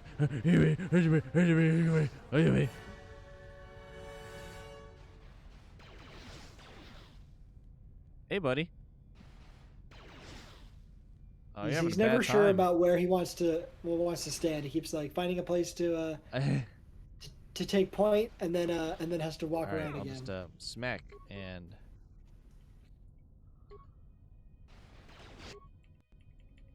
there we go. God damn it, that's what I want. I want that one. Got him. War droid. Bam. Did it and done it. Easy. Dude, we're fucking crushing it right now. I'm not gonna lie. This is... I cranked up the difficulty and I thought it was gonna be really hard. But you're still doing well. I'm still kind of breezing through this shit, I'm not gonna lie. I know that when we get to It the looks boss like we're fights, I'm gonna get my ass progressing. kicked. Well, for what it's worth, we still look to be progressing fairly quickly. Yes. That's something. Yeah. Ow. It still just looks very funny to me the way their little legs move, and then they attack you with their upper appendages. It's very funny. It's very silly. It does have a little like an like a little kind of like sound is what I'd imagine it would sound like Yeah. if it could It's a speak. It's a little bit of an Okay. I need to go. So we're trying to open the hangar door bay to doors. get the so Mhm. that we can leave. So the reactor's not on, which is why we're going deeper into the base. So the reactor's not on. We got to turn it on, Yes. Let's go. and then we're gonna be able to open the doors. That is currently the MO. He moved away from the force field so that he could Mhm. attack it, but in doing so, his sword strike went right through our head. Yeah. That should have Ah. just like sliced us apart. A sub level. this- Magnetically sealed. Yep, and can't be Sub-level. opened at this time. Sub level. Uh-oh. Is that a dungeon? Another one, like a dungeon within a dungeon? That's a dungeon for Oh, look! Is that another fucking HK unit? Look who it is! Hold on. I like how it even says damaged HK protocol droid. How many of these are we gonna? I didn't even know there was a sound effect. That's so cool. There's voiceover to that. Holy shit. Anyways, How many fucking HK units are we gonna run into, dude? you'll see. All right, the droid's now active. All right, Okay, let's, that means there's gonna be more now right it's there. now it's gonna follow us. Yeah, I see you over there laughing, Chef. Watch this. You'll love this. Wait, it just It looked at just- us for a bit and then blew the fuck up. And then exploded. It was like, Okay, wait, I I actually don't don't know. want to follow you. Bye bye. I don't know what that accomplished. Oh, and the chef is crying. Oh, that's so Looks funny. like no more. Our precious. Oh, Speak well. for yourself. That's not even the good HK unit. That's a skeleton. That's a That skeleton. that poor person is dead. I know, right? All right. So I specifically didn't do So the thing. it's okay, chef. Like, it's still an HK. Yeah, I know you love your HKs, but There are you know, good and if bad. no, there are only bad, Zach. There are have been good only and- bad there HKs. are What's going on? Good and bad. I will stand by this. I am not There have changing my been mind. there have been only bad HK units. Hey, buddy. And you know what? If you want to like them, that is entirely on you. And considering that Zach's cryptic comment about whether or not there'd be more, I'm sure we'll encounter another one, and you can get happy to see that one, Chef. All right. So we've turned the reactor on, Oh, there's the reactor. and But now the droids are coming to attack us. and then there's this guy. What's Hey, that? hey, buddy. Oh, is that a bigger droid? Oh, is that a boss? Yeah, that that's looks a big like it could be a droid. boss, or like a sub boss or something. Yeah. Okay. So that's online. This guy's still offline, but these turrets are now online. God damn it. I wondered why they didn't attack us when we went through. But I know, right? now they're going to attack us. Please, I just want to leave. Can't you My just job let me is to leave? Why disable must you all attack these me? turrets Take 'em and then down. get Why are they even Bael'Gur and attacking us Kratos. in the first place? Why? Yeah, why? Why are they even attacking us at all? I'm sure because their IFF has been like Let us has end labeled this. us as enemies. How do you like that? Huh.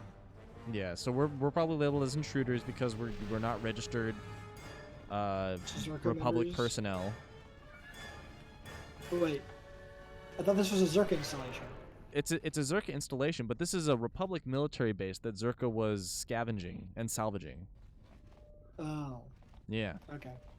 Well, anyway, but with the reactor on, we should be able to head back over and fight the. We'll have to fight these guys, but then we can get Yeah. out of here on the shuttle, right? correct. Cool. Well, let's make short work of these military droids. God damn it. Hold on, let me just do that again. Still not hitting you, dog? I'm upset. Please get Hold disabled. on 1 second. I just need to. Dude, why close is my that guy camera not having a here. good Oh. Oh no, what are you doing? I'm still here. This shall not What are you last doing? long.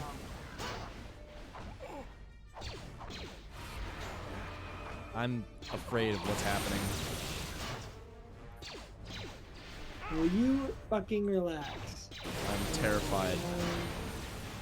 Dude, look at this guy in the window though. Okay. Oh, he's I'm not sure what's happening Oh, with him. he stood up. All right. Asked for it. Just You past asked for an hour and a half here. Before you fight the sub boss, can I Uh-huh. get more water? I have only We some can take ice. a little bit of a break before we fight the sub boss. Let me loot this room back here first, Okay. and then we can take a little bit of a break. Get some parts, and what's in the footlocker? This datapad contains the ignition code for the orbital shuttle in the underground hangar. So there's the ignition code. We can Awesome. open the doors. We're good to go. We just gotta find that Wait, big- ignition code. Oh, so we needed more than just to be able to open up the Yes. door, like the hangar base. We also needed a way to activate the shuttle. Correct. Yeah. But we're good now. We And got now that. we've So now we got both. mhm. Okay, I just want a quick break here. I just need to run and get some more Wawa. Yeah, I'll refill my water too. We'll be right back. Give us a sec. Uh,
All right, we're back. Quick break. Quick break's over. Get the heck back in here, boyos. I'm already here. All right, God damn good. it. It's just gotta keep you on your toes. Gotta keep Okay. you on your It's ass. fucking boss time, dude. Yeah. I'm about approaching an ad though, so you know there's that. Approaching your ass. Yeah. Excuse me. Shut the hell you up. No. All right, doing another quick save here. Nope. As this guy, How hard is this guy gonna wait? he sucks. Like it's.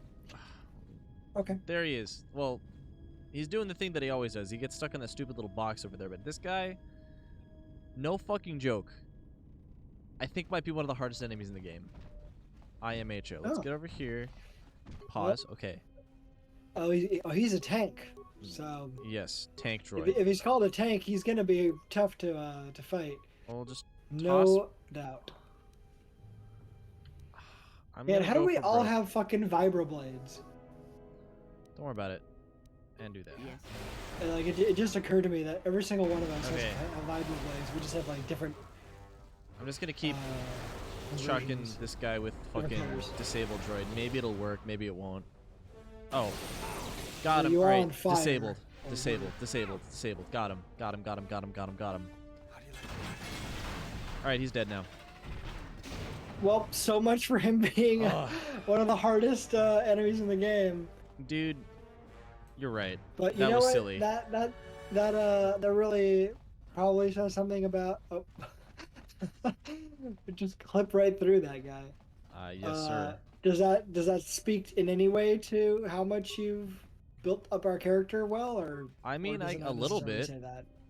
It's a little bit of that, but it's like, it's kind of silly. But like, I don't know. Oh, a robe. Oh, I got a robe for free. I'm so happy.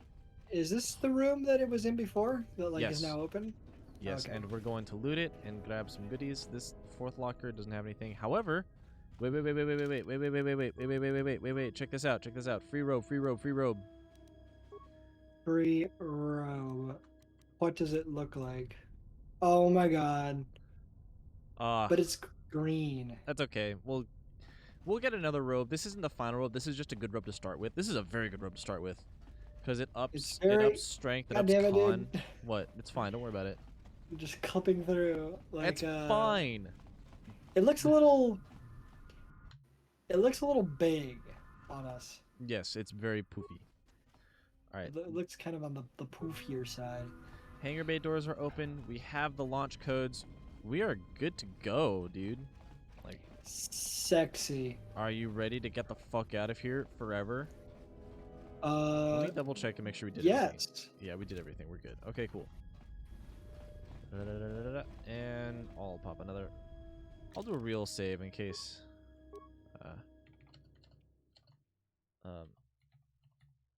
Leave base. Cool. And boom. The old orbital shuttle doesn't have a hyperdrive, but it can get you out of the restoration zone. Take the shuttle to the shielded mesa in Telos' polar region. Are you ready, Jared? We're going. I'm ready. Let's go. Fucking. I'm like at half mast, dude. I'm in need of payoff here. But god damn it, there's no. Ew. Why won't it ever show me the cutscenes? I always have to click off to look at the stream. Statement. We have arrived too late.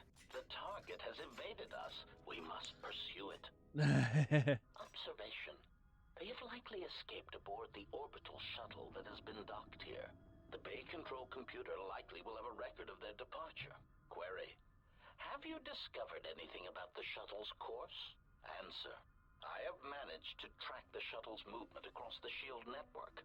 However, the SHIELD network does not stretch over the polar region, which was the shuttle's apparent destination. Statement. Dispatch a unit to the polar region with the last known coordinates and approximate path of the shuttle. They will not escape us again. What was that you were saying, Zach, about HK units? There are some that are Can't be any good. worse than last time. So that's the hole in the SHIELD network, huh? Doesn't look like much to me. There it is. At least I could see that cutscene, but I can't see this one. Now I have Oh, to look click who it to the stream is. again. What is it with these fucking HK units, dude? So much for our shuttle. You've got to be kidding me. It's not my Yeah, fault. that's what I'm thinking. It's okay, Atten. I know it's not your fault, buddy.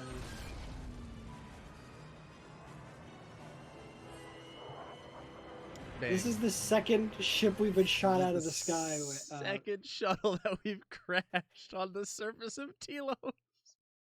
But Egotistic But, like, for this an entire excellent shot, even with the prevailing winds. I couldn't have done it better myself. Field assessment. I picked up on the heat forms of the Jedi and their allies. Activate the mines and prime the self-destruct sequences. We gotta get up here.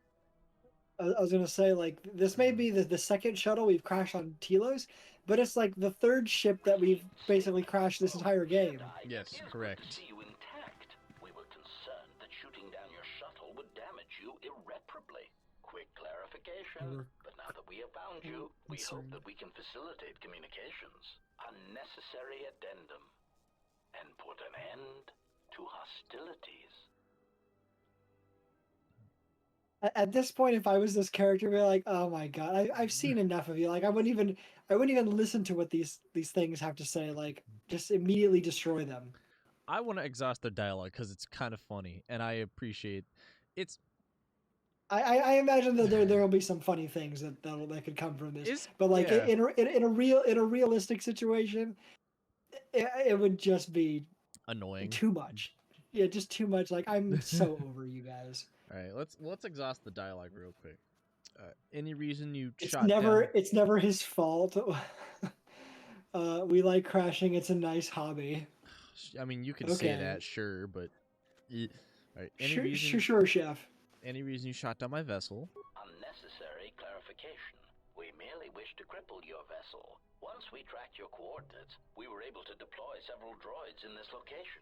Probing query. We are, however, curious as to why you chose to come to the remnants of the polar Telos irrigation system. There is nothing here that our instruments can detect. Eager threat. But we are looking forward to extracting your motives for coming here when we place you in torture restraints. Well, that one's a kinky one, apparently. Let's... Eager threat. Don't fucking give these guys anything. You don't need to answer any of their questions. I mean, we don't have to answer. We could just keep asking. Like, all right, what are you? Yeah. What are you fuckers doing assassin here? droid. Yeah, that is what HK units are. They're assassin droids. It's true. We will be there, armed and ready. Rhetorical query. Apparently. So the query you have posed to us is one we put to you. What are you doing here, we wonder? All right. How many of you are there? Yeah, that's the last. This is the last fight, question. Then. Oh. Yeah. Last question is how many of you are there? Chiding statement. Oh, Jedi. There are as many of us as are needed to capture or kill our targets. Egotistical boast. And there are far more of us than any one Jedi. Destroy one of us, and more shall rise from the wreckage. Unnecessary. Okay, Hydra. And our protocols are more than a match for you and your allies.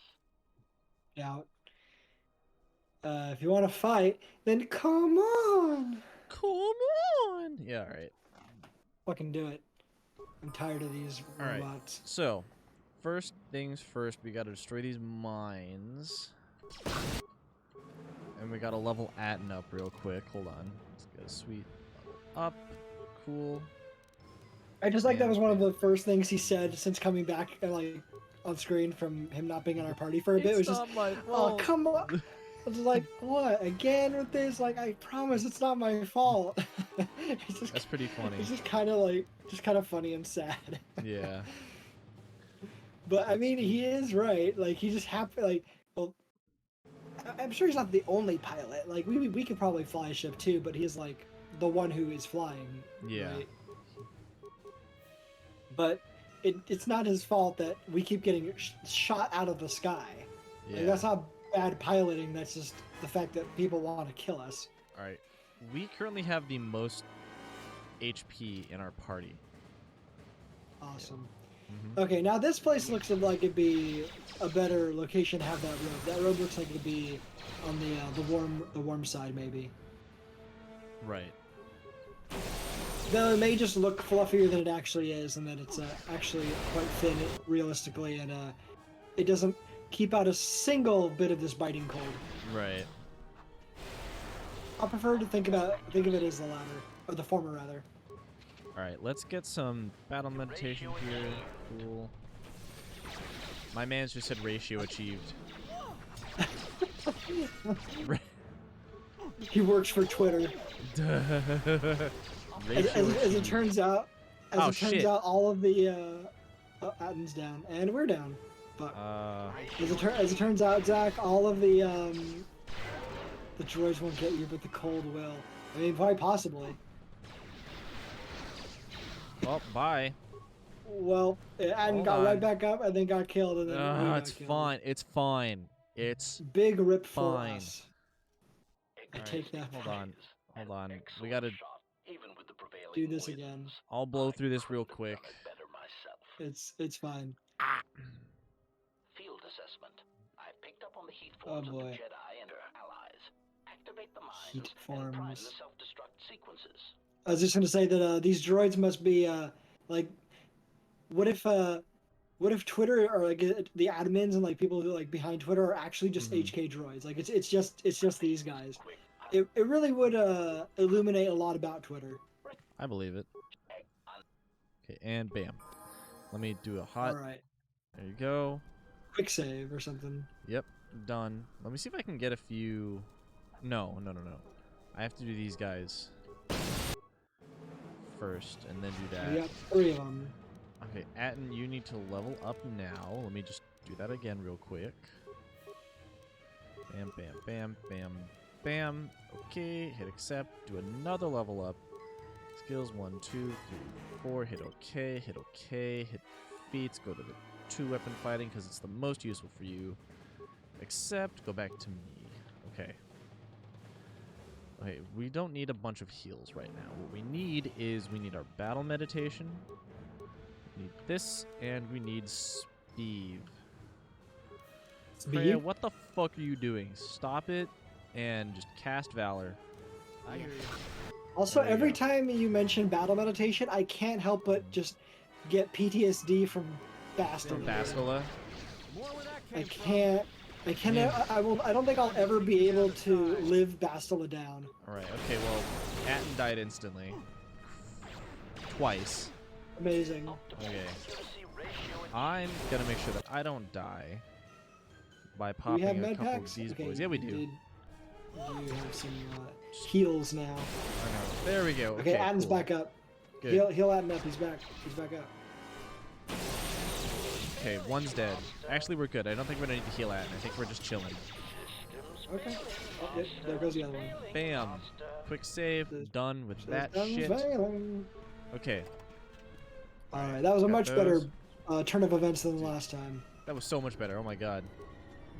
See, that's what happens when you prepare. And we got an HK control cluster. Great. Awesome. Excellent. So, now here's the shuttle that we crashed. I love this backdrop. This looks pretty dang good. That does look pretty nice. I like all the So, lovely clouds. Wait, what happened to our guy? Did he lose all his clothes? Vader's in his underwear now. It looks as if he was knocked unconscious by the explosion. If you can find refuge, then he should recover in time. Okay. Yeah, we'll just leave him in the snow. That's the thing to do. Well, there's only one other thing Definitely in this won't plateau. freeze to death. There's only one other thing in this plateau that has any sort of like anything, and it's this. A door. Okay. So let's hit another save. I was wondering there was going to be something Actually- around the side, because otherwise it's just a lump of snow. Let me level Cray up first, and then we'll go into the lump. Feats. Yes, Jedi defense is very good. Powers.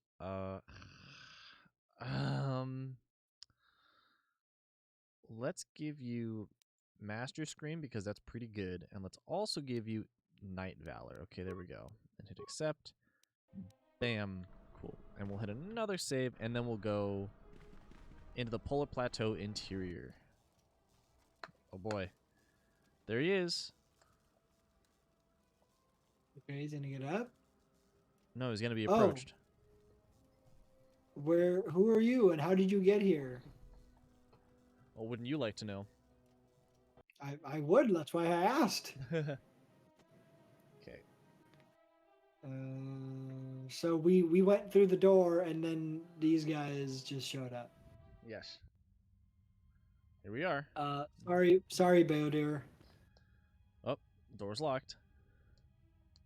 Lay down your weapons, and you shall Oh not god, be it's the harmed. white people, dude. We found the white people.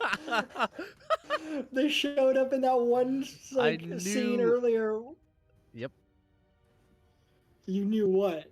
I knew you were gonna respond like that. Oh no, the whites. I mean, we saw them earlier in like some kind of a dream or a premonition or something.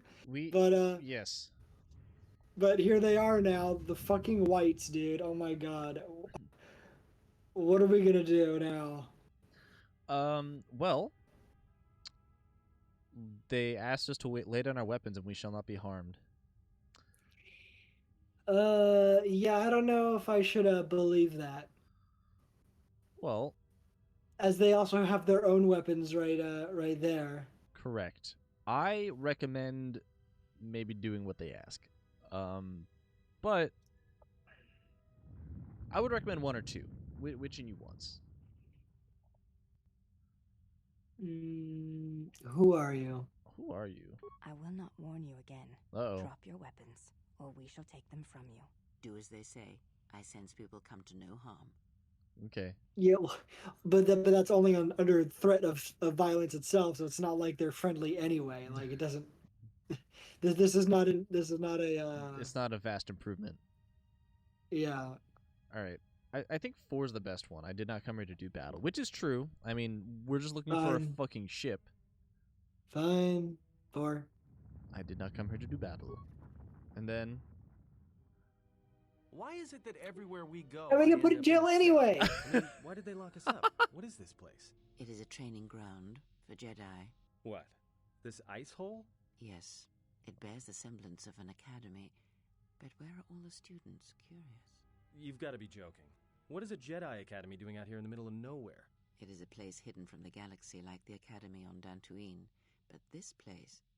Oh, Atris, you have been clever. Atris? It's none of your concern. Well, the sooner we're out of here, the better. 2 crazy Jedi are more than enough for me. No one told me we were going to be dumped in a nest of Jedi. And what is it about this place that causes you such fear? What do you mean? We're in the middle of a bunch of Jedi. You know how they are. No, I do not. Not in the way you seem to. What? What are you doing? Get out of my head! Stop struggling. Let me follow the current. Deeper to its source. Stop! I don't like the way she said that. Ah, with the fear is mingled guilt. It squirms in you like a worm. And the why? Ah, and there is its heart. You surprise me. I could not feel it before. Your feelings are a powerful shield indeed. Do not worry, Atten. If she is a Jedi, she will forgive. And if she is not, she will not care. You can't tell her. Please. I'm asking you. I don't want her to... Think less of you. I hardly think that's possible. Still, there is no shame in what you ask. We all wage war with the past, and it leaves its scars. I will not speak of yours, Atten, but there is a price for such things. What? What price? There are those who wage war and those who follow them. You are a crude thing, murderer, but you have your uses. You know how important this woman we travel with is. Even one such as you can feel it. You will serve her until I release you. And if I refuse? You will not. If you do, then my silence will be broken. And then, Atten, you will be broken. You fear the Jedi, and rightly so. If Atris learns of your choices, you will never leave this place. But whatever fear you hold of the Jedi, know that if you disobey me, that my punishment will make you beg for the death that has long hounded you. Wipe the fear from your mind. You will not find blind obedience a difficult master. You chose it once. You will learn to embrace it again. I don't know how you became such a manipulative witch, but why a vicious old scowl like yourself would even bother with me is a bigger mystery. No game of the Czerka can be won without pawns, and this may prove to be a very long game. You are a slippery one. Your thoughts difficult for even one such as I to read. I suspect the self-loathing that squirms within you gives you a curious strength. Your spirit, as diseased as it is, refuses to allow you to give up, no matter what threats you face and whatever wreckage you leave behind you. I feel you have crossed our path for a reason. Perhaps even you, at the right moment, may be able to turn aside disaster. If so, your potential is not yet spent. Fine. I'll be your pawn. But I still think you've got the wrong man. Perhaps. But someone has to fly the ship, and the Force is a hard thing to predict. You have crossed our path for a reason. Our path brought us here for a reason. And now I know why. The past is here, and it must be met before the future can be set in motion. More Jedi speak. Care to explain? No. I've wasted enough time with you. Sleep, murderer, and be silent. I need no distractions. A critical moment approaches. Wow, that was a lot. Don't worry, there's I more. have many thoughts. There's a lot more coming up right now. You're gonna have even more thoughts. Oh, good.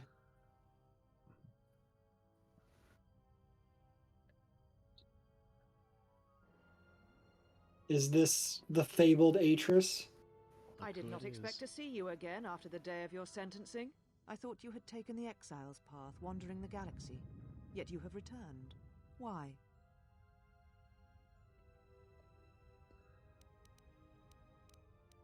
So there's a we lot know of ways this we can approach person. this. Yes, we do. We know this person, and they clearly aren't happy to see us. Yes. Oh, this looks like a council chamber. Uh-huh. Don't know why they have to put all the chairs so far away. They like to do that with Jedi Council chambers. you have to yell in order for the people across the room to hear you. Dude, you got a social distance in your council meetings. The Jedi got that shit down. We've been keeping each other at a distance for Right. millennia. Exactly. Okay, so Tell me what you've done with my Right. friends first. I want my property, my slaves, and my ship returned. Jesus. Wow. It was not my intention to come back, Atris, or see you again. If you think I wanted to see your face again, you're sadly mistaken. I am looking for my ship so I can leave Terrace. Telos. Not Terrace. Stop, Telos. Jared, stop. Please go back. I know it hurt you, I'm but it can't sorry. hurt you anymore. I'm here because a pretentious, Shudda. I don't know what that is, stole my ship. It's a Star Wars curse. Slur. Slur. Revenge. You cast me out. Now I've returned. So I you could think- just go full like evil on her. Here's the range of emotion you were wanting. I think 1 is the best response. I think. I was leaning toward 1. Like, Yeah, let's- probably. Yeah. It's like, tell me what you're doing with my friends first. That's a very telling word, friends. Your concern is noted. Your friends have not been harmed. They have been detained for their safety. I find it unusual that you are traveling with others again. I had thought you had forsaken the company of others after the war. Or is that why you are here? Not my intention to come here or see you again. My ship. Or is that why you're here? Should we just say why we're here? We're looking like for our ship. Yeah, and we could also argue with Atris if you want. It kind of depends on what you. All Or- this dialogue, in my opinion, is good, but like, yeah. What if we just said one again? And it was not my intention to see you. Let's do it. Yet here you are. Perhaps you do not know yourself as well as you think. Regardless, your arrival here begs an explanation. Have you come to face the judgment of the Council, as you did so many years ago? Are you finally willing to admit that we were right to cast you out? The Force has brought me here. Refresh my memory. Tell me again. I forgot, but I guess this is for the players' sake. Yeah. Exiled me out of fear of Revan. Oh, so Revan was in some way. Oh, so is that why we were cast out, because we joined Revan in fighting them in the Mandalorians? I mean, that's what's implied, right? Well, that's well. I already know that that's what happened. Is that Yes. we were one of the people who joined. Like, we decided that the Jedi were wrong Yes. in literally just being useless liberals who couldn't actually Do anything. fight against fascists. Like, Yeah. they couldn't fight fascists, and so they're like, no, we're going to do something about fascists and actually stop them, because otherwise they'll destroy everything. And Right. and not let the centrist ideology of no, we must maintain the balance or whatever get in the way. But we were not one of those people, at least, who then decided, oh no, now we're going to be the fascists and join up with Revan and become Sith. So, Right.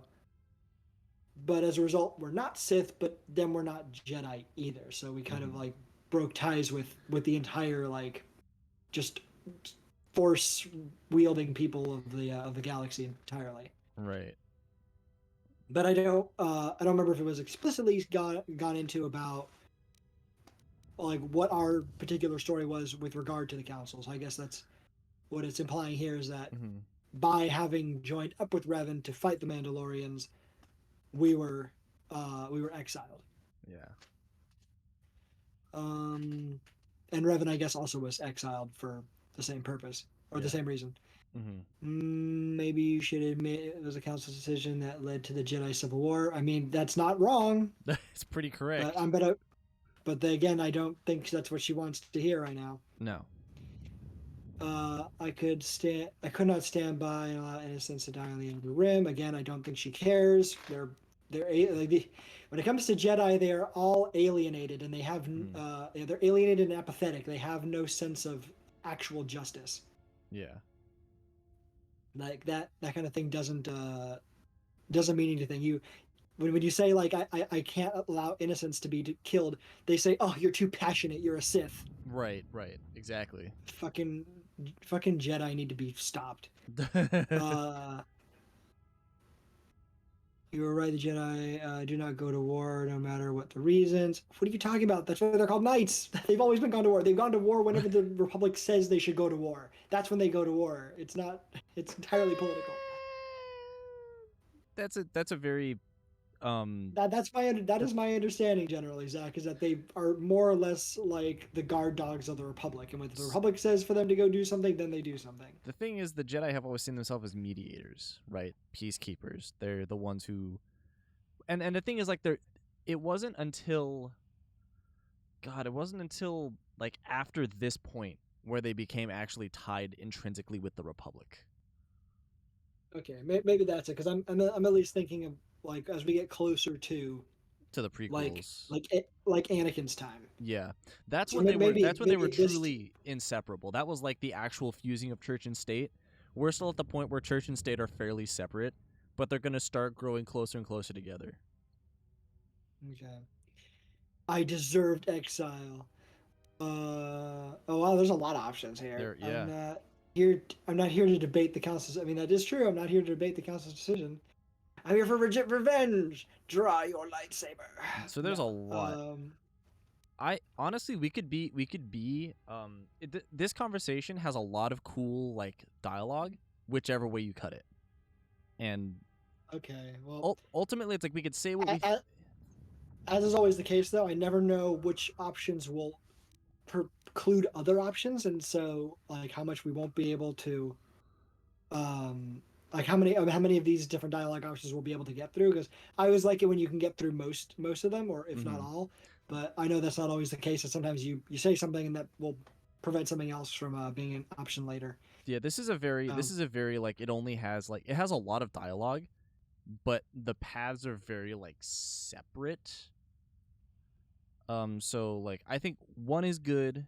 I don't think she'll care very much, or she'll disagree with us on saying like the Force has brought us here. Like, who would you, a Right, former well, Jedi, and that's the thing. It's know like, about the Force? and that's the interesting part. It's like then you so like Smack number 1 is her, interesting. she be rude. She is seems kind of pretty rude. She is kind of a bitch. Like, I mean, I haven't even seen very much of her, and she does look like a white devil if I ever seen it. Jesus Christ, dude! You can't just say those things on the internet. God. 1 is cool. Let the flame war begin. 4 and 5 are both cool. 8 is a way to move forward, but it's not the best option. Okay, yeah, that one does seem like a more forward-moving dialogue option. Yeah, 7 is like rolling over, and 6 is also rolling over and like blowing Atris, and Atris can go suck another cock. No, I'm not giving her a fucking inch. Why don't we just start small then? Like the Force brought us here. All right, yeah, Me here. 1. You presume much. Yeah, The I Force thought you'd does say not that. guide Or your something. movements, not anymore. Its connection was lost when you fell. Ah, Perhaps you there's feel an that the assumption Force in also there. led you to the Mandalorian Wars as well, but in truth, it only led to your exile. But again, like, did you hear the presumption in there? Yeah, I heard it. Which is like, oh my god, I love how well they understand how bad the Jedi are. Okay, anyways. No, like there is no self-awareness here. I Like, know, right? not a sense of irony or self-awareness with this woman. Like, Dude, do you hear yourself when you talk? I know, it's so good. Yeah, we don't need to be refreshed on why we were cast out. We were cast out because we joined up with Revan to fight the Mandalorians, and they said, you didn't say the magic word. I think that like, well, knowing what Atris' response was to the saying the Force led me here, 1 might actually be a different response from her. Like, What one isn't like the number one option here? Like, would be a different response. refresh my memory is it might be a little bit different than what it's gonna be different from just like, oh, you went to war without asking pretty please. Okay, well, if it won't lock us out of other dialogue, I'm willing to hear it. I'm pretty sure it won't. Why? Because you turned your back on us. And the Order. You followed Revan to war against the Mandalorians. The very war that made Revan a Lord of the Sith and ruined you. The Warden turned Revan into a Sith. Again, presumptions, right? Like, well, I'm remembering. Well, No. You're remembering correctly. The war itself was not what turned Revan into a Sith Lord. Like, I mean, it did change Revan. Like, he was like he/she, like they Revan, depending on how you want to view them. yeah. They were changed by the war, Mm-hmm. but ultimately, what made them a Sith was when they encountered like the old the old relics, right? Like the maps and or the Starforge. No, it was the Starforge, right? They found the Starforge. So what?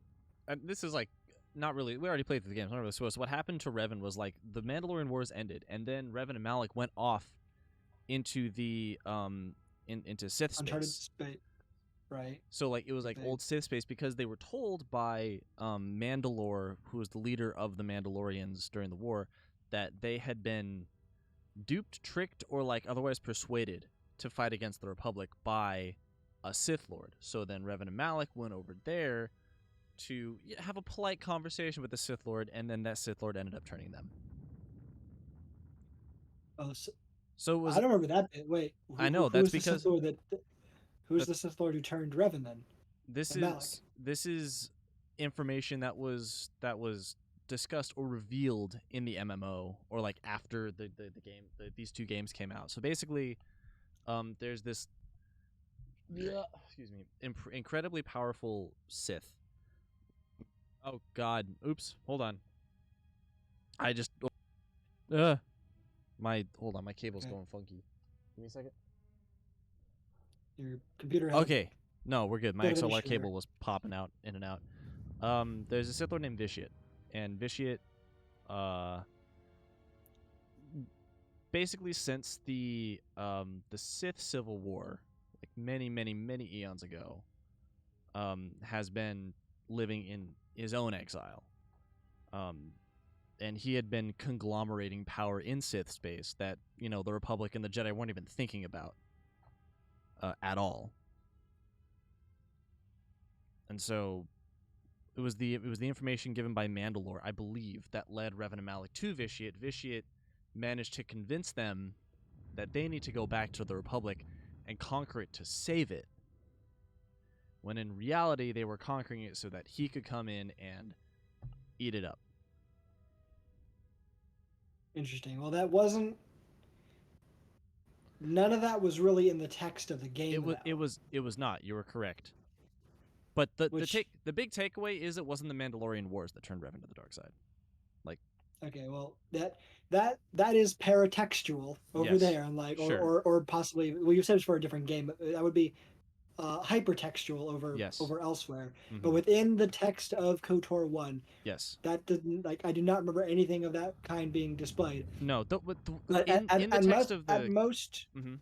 at Go most on. it is more just kind of implied that that Revan again and Malik were changed to some extent by the wars, but that ultimately what really changed them was whatever happened once they departed for uncharted space. Yes. And then when they returned, they had Yes. a fleet of Sith ships at their back. At their beck and call. And so, exactly. Yeah. And that's what happened. And so whatever happened, and that when they left, they weren't Sith. They came back as Sith. Correct. They came back, did their little clandestine missions to find the Starforge as Sith, and then they came back unclandestinely, or out in the open with that huge invading fleet. Okay.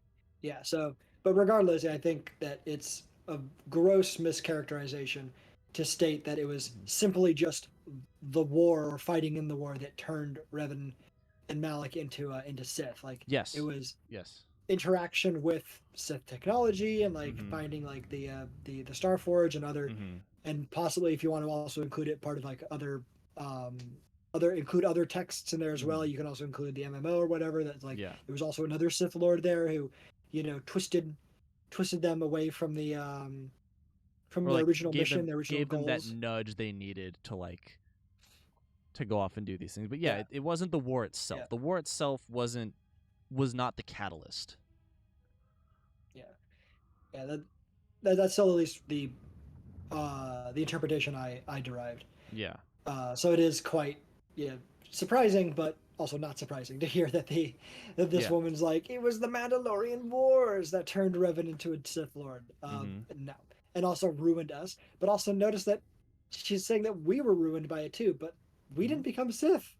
We didn't follow. She also, Revan. however, in the last comment implied that we had fallen. That too, but what do you mean we were ruined or fallen? We didn't. Or are we tainted by virtue of having fought in the war? Is that what she means? She's much more literal than she comes across. Okay. Then can we maybe tease that out a little bit more? But the Republic asked the Jedi for aid. It did so for the Republic's sake, not for Revan's. Could not stand by and allow innocents to die on the Outer Rim. I mean, any of those first three sound correct. Yeah. I don't know which is the best one. The council wanted to assess the threat while people were dying by the millions. Also correct. Better to be go to war than be ruled by cowardice. I'm less interested. Has problems. Yeah. I'm not here to debate the council's decision. I'm feeling more toward the one of these first four. Yeah, I'm partial to 3. Okay. Yeah, I like 3. That's I could not stand by and allow innocents to die in the Outer Rim. So you said, so long ago. I didn't believe it then, and I don't believe it now. Fuck you. You sought adventure. You hungered for battle. You could not wait to follow Revan to war. Fuck you. The Jedi Order asked only for time to examine the Mandalorian threat. They urged caution, patience, and you defied them. So when you returned, you were brought before us. You were a Jedi no longer, and so you were exiled. We wanted to hold a congressional committee to evaluate the extent of the damage and then argue about it for months and months and years even. And it didn't go through the proper bureaucratic procedures, Zach. Like that's all that I mean. It wasn't signed in triplicate. It wasn't. What was it? You didn't turn in the right form. Signed in triplicate. Said in. Sent back. Queried. Lost. Found. Queried again. Lost again. Something about being buried for 6 months and then recycled as firelighters. Yeah, I know what you mean, but yeah, like whatever that is. Fucking love that bit from Hitchhiker's Guide. Really funny. But that is the idea more or less here. Like that is what I yes, Hitchhiker's Guide. Like that's what that is the sense I got from like when talking even with the Jedi Council on Dantooine, is that like we hadn't yet decided whether or not the threat was sufficient and we needed more time. Like, what more time do you need? There's people, like, entire worlds being destroyed. Hold on, I need to think about this one. Is this a threat worthy of the Jedi? I don't know. Do you want to stop people from dying? It kind of... Man, what a head-scratcher, this one. Yeah, the Jedi are just wrong. Anyway, yeah. I'm glad so far, like this one's like an actual Jedi, right? Yeah, she was... Okay, yeah. And this is implied, I'm just clarifying because the game has like been like, there are no more Jedi, but she like, was on this is an act. This is so this an is a real Jedi. Jedi. Yes, we are the last known Jedi. The Exile. These people are in hiding here. Yes. But yeah, like I mean, I knew there would almost certainly be other Jedi out there. Yeah, yeah. Just we were the only known one, but I just wanted to clarify, yeah, so that these people here are like Jedi TM. Yes. Yeah, and it's like I'm glad so far that now the first time actually meeting a real Jedi, the framing of this like interaction is not meant to for you the player interpret like the person like we're speaking to, Atris here, as being a friendly character, like and not presenting them in any way like an ally or a friend, or even that they're correct and that they seem kind of just like dogmatic. Yes, 100%. So I'm glad they've framed this in like a little bit more like at least just different from the way the Jedi are often portrayed in the more popular forms of Star Wars media, which is that they're heroes. Yes. As opposed to showing like the gritty the underbelly. other side of I mean, like didn't they kind of try to do that with like the second of the sequels, that like hinting at like the fact that the Jedi are kind of just a fucking mess. Well, that's the thing, right? Like we're talking with Luke and all that. Yeah, because Luke was like, "No, the Jedi fucking suck. We were wrong, and therefore I'm going to stay here and make sure that nobody else can do that." And then, like at the end of the movie, when like all the old sacred Jedi texts were lit on fire, right? Luke freaks out and he's like, "No, but the history of the Jedi." And Yoda shows up and is like, "Why the fuck do you care?" No, I like it better when it's the version of the meme where he just says we have PDFs. We have PDFs. That's funny. That's really good. I like that. I've never heard that one. That's really good. You've never seen that one? It's no, that's like, great. But Yoda, like all the history of like the Jedi just goes PDFs we have. It's so fucking good. Oh, that's good. I love that. Anyway. But yeah, like at least the second prequel, like there was some attempt to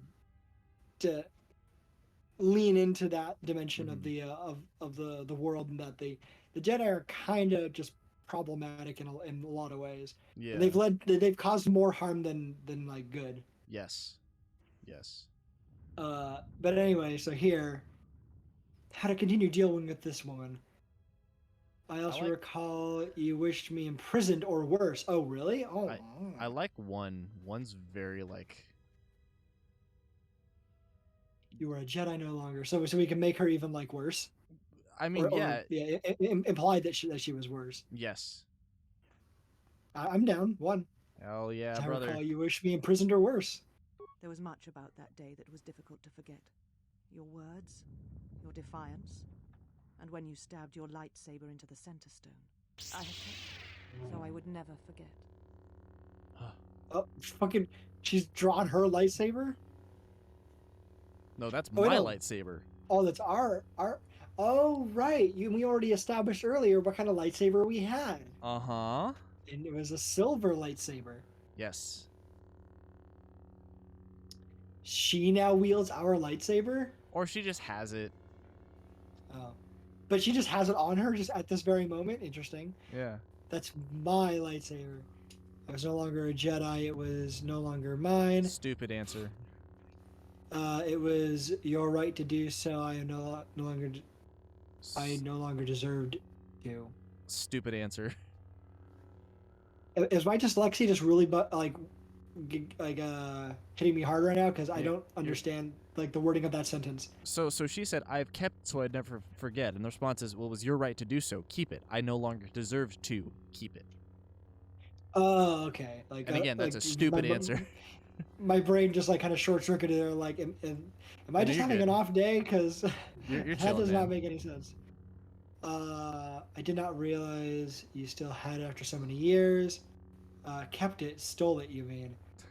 That definitely sounds like it's gonna antagonize her further. But should we say that's my lightsaber, or for like, I did not realize you still had it after all these years? I like 4 because it implies that somehow that has sentimental value to Atris. It's like, I didn't realize that you actually cared so much.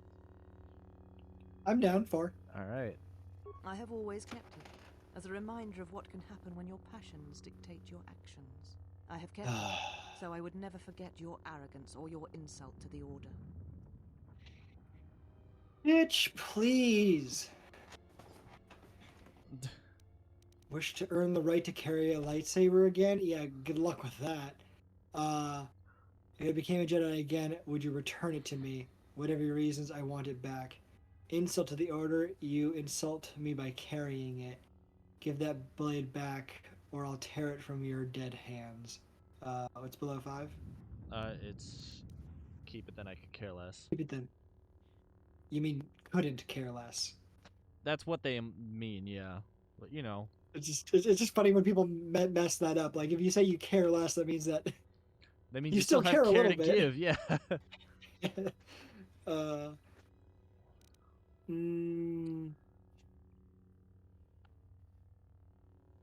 How should we approach this?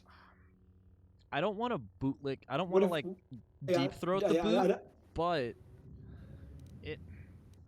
I also don't want to. I don't want to like taunt her. I don't want to start a fight. Yeah, I don't either. So I don't want to taunt her. What if we just said, if I became a Jedi again, would you return it to me? I think that's a pretty yeah, it's a pretty good. All right, let's go with that too then. Is that threading it as easily as we can? I think so, yeah. Become a Jedi again? That is a thing far out of reach. Bitch. But I am not unsympathetic to your feelings. Leaving the Order must have been difficult for you. Yet you gave the Council no other choice. You gave me no other choice.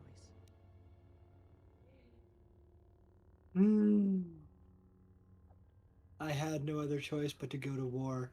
I went to war to protect others, not for battle. The Council was weak and ruled by fear. I'm not here to debate the Council's decision. So how much more can we push her on this? Because we could just say, I'm not here to debate the Council's decision. Otherwise, I would just say, I went to war to protect others, not for battle. I think 2 is the best answer here. Like, we could say 1 and be very hot-headed, which, like, you know, assuming at this point that, like, okay, yeah, I'm not a Jedi. I'm like, I have feelings of, like, this is giving me real agita right now. I had no choice. But, you know, if cooler heads prevail, I think 2 is the right answer. So let's go with 2. Yeah. So your choice was to meet the aggression of the Mandalorians with more aggression. That is not the Jedi way. We love good old centrist ideology. You say you are a good person, yet you kill me, who is trying to do bad things. I am so smart. Look at your hypocrisy. It's like I can't. It's like, you say society is evil and that you participate in it. How interesting. Yeah, like I've never. these trite centrist arguments bore me so much, dude. Like they're like I've heard them so many times over the years, and I'm like at a point where even when I hear people unironically make them, I can't even engage with it. Just like, okay, I have to check out of this conversation because I do not have the mental energy to even like tell you everything about what you just said is wrong. Yeah. But I mean, what were you saying? Sorry, I talked over you. I was just saying, like, I've never understood that approach of like, oh, I see that you are criticizing society, yet you choose to participate in it. It's like, yeah, dude, the game sucks, but there's no other game in, like, the game is rigged, but there's no other game in town. Like, the fuck are you supposed to do? That is a slightly different example, though. But the more pertinent example is like the one I just mentioned about like say take like a murderer, like murderers going around and killing people, and so you kill the there's no way if there's no way to stop to stop them, and you kill them. This way of thinking is you are just as bad or worse than them for having killed them. Right, and it's like no matter how many people you have prevented from being killed by killing them. Yeah, and so then it's like, all right, so then what would you have done? Just wait until like they stopped killing? And I mean, in a hypothetical scenario like that, you can make it very simple. Obviously, there are ways that we can prevent such people from coming into existence in the first place, like eliminating alienation that causes people to become engage in antisocial, destructive behavior. Right. On the one hand, that often does things too, and even in those situations, when it does happen, there are better ways of dealing with it. But if we imagine that we're not talking about the situation and that there is no way to detain or otherwise stop another being from destroying the lives of others other than to kill them, then this way of thinking just says that no, you must not stoop to their level. It really is like just remembering the fucking Obama, Michelle Obama, like we go high, you go low, like, or whatever. Yeah, exactly. Like, I will not stoop to your level. Yeah, it's this ethical. I don't even want to call it ethical, but like actually, it's an ethical grave that you dig for yourself. Is what I'm trying to remember the term. I'm trying to remember the term Harrison used for it. Actually, no, it's I'm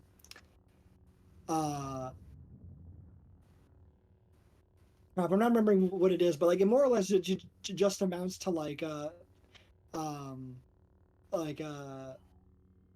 not arrogance. What is it? Like moral self-flattery. Like all it does is it makes you feel better about yourself regarding the situation. It's the morality circle jerk. Yeah, no, that's exactly. No, it is like moral circle jerking is what it is. Yeah. And like all it does is make you feel better about the situation rather than actually making things better materially, tangibly in the world. Right, like, exactly. I think even the term he actually used may have been something relating to circle jerking. But, like that's exactly what it is. And so like you care more about feeling that you're good rather than actually doing good. Right. Honestly, all of these answers are kind of nice. I was gonna say they're kind of nice or they're kind of trash. They're kind of funny. And the council's way was meeting aggression with surrender. I take my choice any day. Is the Jedi way to let people be massacred? I mean, apparently.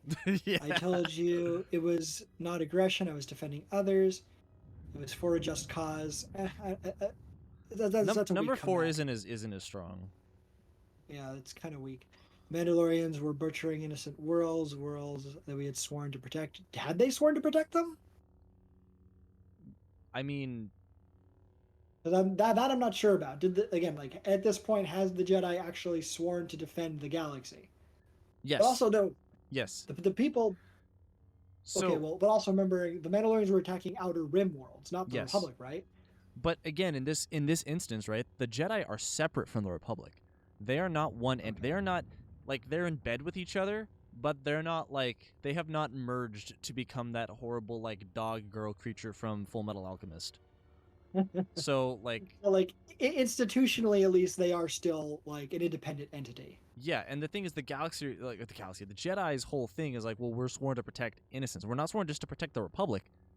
Any innocence, anyone Okay. whose ire So is they- not rot. So 5 would be correct then, 5 would be or would be fuck buddies, not partners yet. that sounds about right. That sounds pretty accurate. I like 5. I like 3 a little bit. I like 2. One is again very like cool headed, but like at this point you're just very like, I'm so sick and tired of your bullshit, Atris. Shut the fuck up. And number 4 is kind of weak. I'm only just concerned about her fighting us. I will give this to you for free. We're not gonna fight. Like in terms of Okay. lightsaber combat, that's not gonna happen. Okay. If that's the case, then A cat fight maybe though. we could push things. Then maybe we could push things a little bit. Is the Jedi way to let people be massacred? Yeah, all right, let's do it. Every choice we make, whether we know it or not, sends echoes through the Force. It can awaken feelings, ignite passions, hate, anger, fear, where none existed before. By meeting aggression, by serving as an opponent against which the Mandalorians could test themselves, you fed their hate, their lust for war, and it sent a terrible echo through you. And because of it, you and those Jedi who met them on the battlefield lost their way, and you turned on us.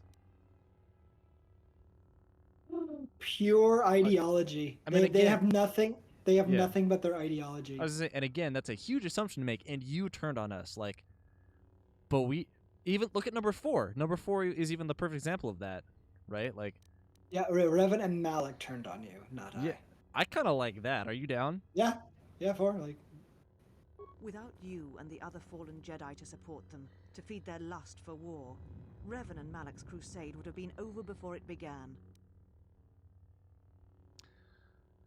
didn't even respond to what we said. I know, and it's like, it just, are- it just a complete non-answer or like a non-response.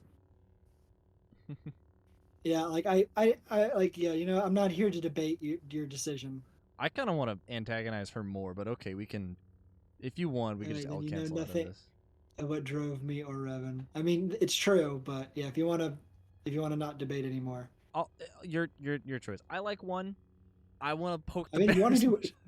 do if you want to keep poking the bear, as long as if it won't bite back, like really, like if it's just bark and no bite right now, then Yeah, that's all it is. Yeah. All right. So number 1, then you know nothing about drove me or Revan. I know you betrayed the Jedi teachings. All that you had been taught you threw at your feet, crushed them beneath your heel. The Jedi teachings require we examine our actions. Acting without reflection is not our way. What? Again, we could keep poking the bear if you want. I Which love one this would that one be? conversation, dude. Well, so let's read through them. So you're content to let the Outer Rim die for the sake of teachings. Oh, my ideology. Tell that. Yeah, exactly. Well, yeah, like, but my ideology is exactly the response that the Jedi had to this entire situation. Yeah. But my teachings, dude, teachings are more important than lives. That's what she's saying. That's what she. Teachings you know what? are more important than the lives of actual people. You're right. I should have done my cock ups today. Mm-hmm. Tell that to the millions who died in the war. Lives we could have saved. The Jedi had acted earlier. Our teachings do not mean we should stand by and watch others die. Hesitation and passivity are also strong emotions, one we should school guard against. Yeah, I mean, I like 4. because that's the thing. Like we talked about as well on the previous game, was that like the Jedi's injunction against passion is itself just alienation, and Right. when you get to that point, like all you create in people like human beings who have a natural, just like we are emotional beings. Mhm. Like if all you get then is it's just a matter of time before someone eventually ends up being unable to like cope with that alienation, and then they'll act out and they'll go the exact opposite direction to full hedonistic indulgence, Yep. and that's how you get Sith. And Yep. so like the ideology itself produces Sith. Mhm. Like they are the cause, like they are the cause of their own problems. Exactly. And do you want to go with 4? I like 4. I'll go with 4. Hell yeah, brother. Ones we should guard against. There was no guarantee that marching to war would have saved the Outer Rim. In fact, quite the opposite. Again, didn't respond to us. Right, right. I don't know. I don't know if the writers knew that they were doing, but like a lot of these responses she has, she talks past what we're saying. They know. She just like I guarantee you, they know exactly what they were doing. Like this. I love this conversation because like there's so much good dialogue, and like the way that she responds to things is different based on the responses you choose. But a lot of it's just talking straight past you. Like she's not actually listening to anything we're saying. She has her ideology, and that's all she can regurgitate here. Yeah. Like she is just a mouthpiece for a way of thinking. Right. And it doesn't really matter what we're saying. If it doesn't fit into the dialogue tree, literally here, she'll just say whatever she wants to say. It's like, okay, at this point, what is the point in talking to you? Like, So I mean, so this is actually we the don't point. need to keep poking this unless we just want to say like, well, I'm just here for my shit. I was gonna say, like, at this point, all of these responses that they give for us are, like, trying to justify. Again, it's trying to justify our actions in the face of someone who says, "Well, you didn't follow the ideology, therefore go fuck yourself." So we don't need to justify it ourselves to that ideology because that ideology is wrong. Well, yeah, and like again, all of these responses are talking about the war. It's like if we had not fought, the Republic would have fallen. That is a fact.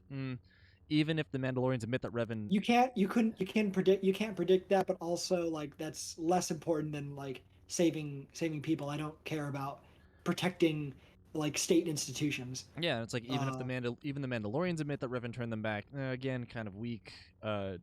No, there was no guarantee we would win, but if we had not acted, the Mandalorians would now.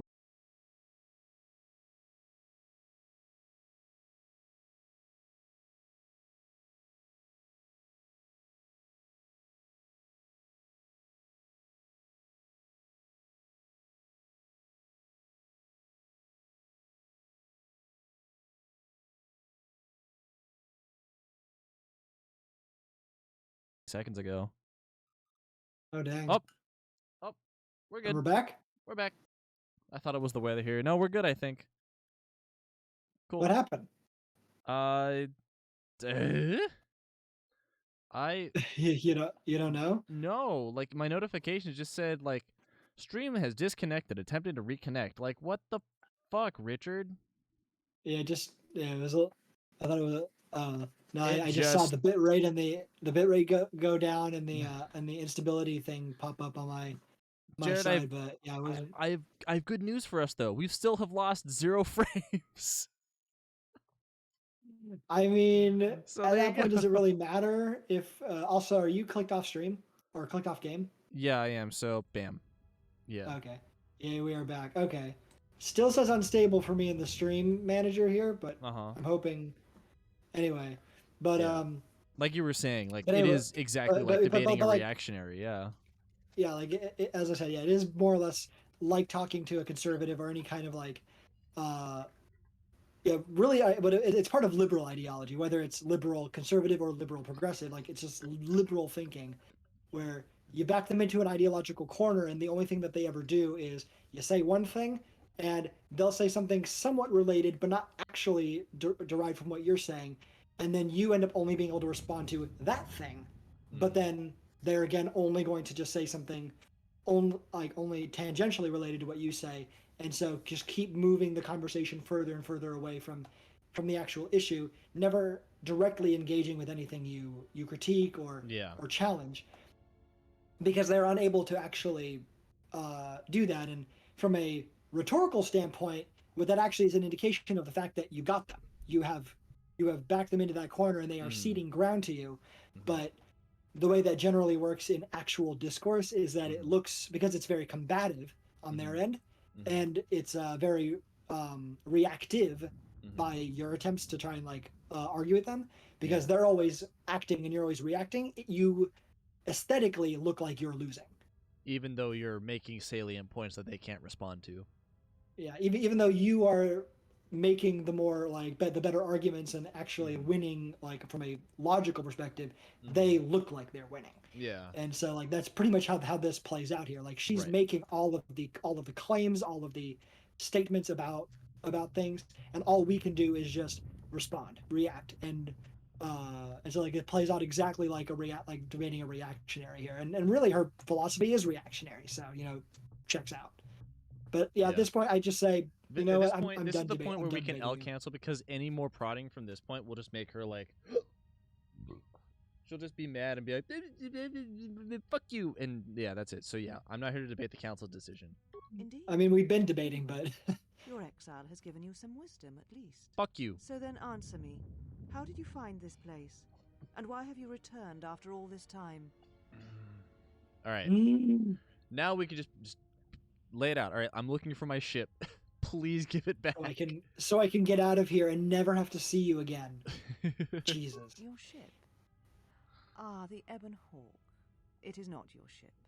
Unless you are admitting to the destruction of the Paragus mining facility. Excuse you? That was proven to be not correct. Right. So was necessary. Oh, Jesus. It is not your ship. Why would you just say it is not our ship? Or is it specifically in order to back us into a car? It's that one. It's to be like, it's not your ship unless you want to say that you destroyed a whole fucking planet. I am very smart. Yeah. God, I hate this bitch. She's written so well to be hateable. I love it. I wish I'd blown up that rock cluster, but it wasn't my fault. No. Scroll down. Yeah. Are you admitting to stealing the Ebon Hawk? I don't know. I like 1 because then it goes in this you're gonna like her response to 1. It's really funny. Okay. You'll hate it. All right, here we go. No, but it wasn't actually an accident. It was would you call him sleeps with vibroblades? Yeah, sleeps with vibroblades. It's and all the other names we have for him. Right. Moderate to severe psoriasis.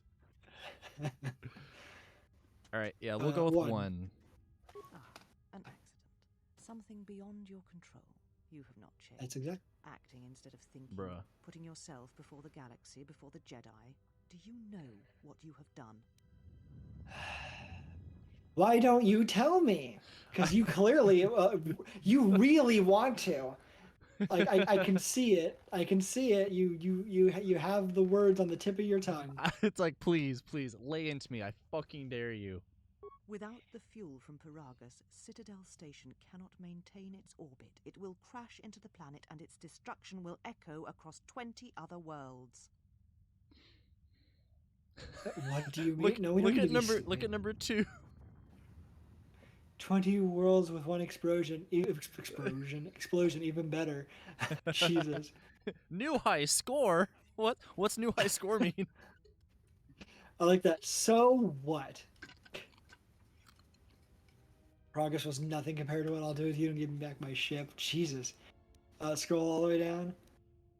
I've had enough of this, and you. No, I would go with. Do we not? All these kind of suck. I think 3 is again. It's all right. Tell me, why is Telos so important? Give me your explanation. So we'll do that. It's the least inflammatory.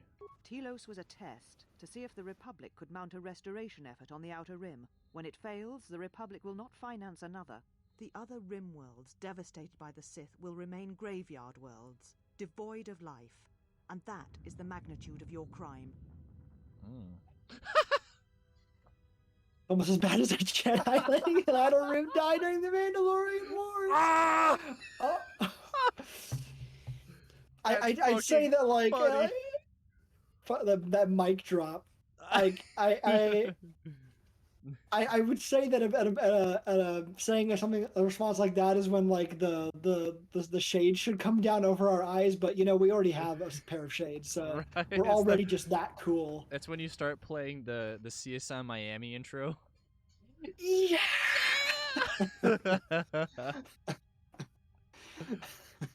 All right, do you want to Oh, do one? good. Because that's really funny. Hold on, what are the other ones? You know me, and You- I know I want to intend.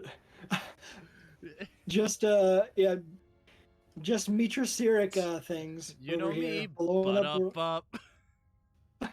It was not my intention to harm others. Again, that's a weak response. All right. The Sith attack Paragus, and the battle destroyed the colony. I mean, that is true, but I don't know if she'll care. My crime: the Sith destroyed Paragus, not me. That is stronger. Lol. I like number 5, the one right above that, the one you skipped over. Oh, I skipped over one. But so now I get blamed for the actions of the Sith.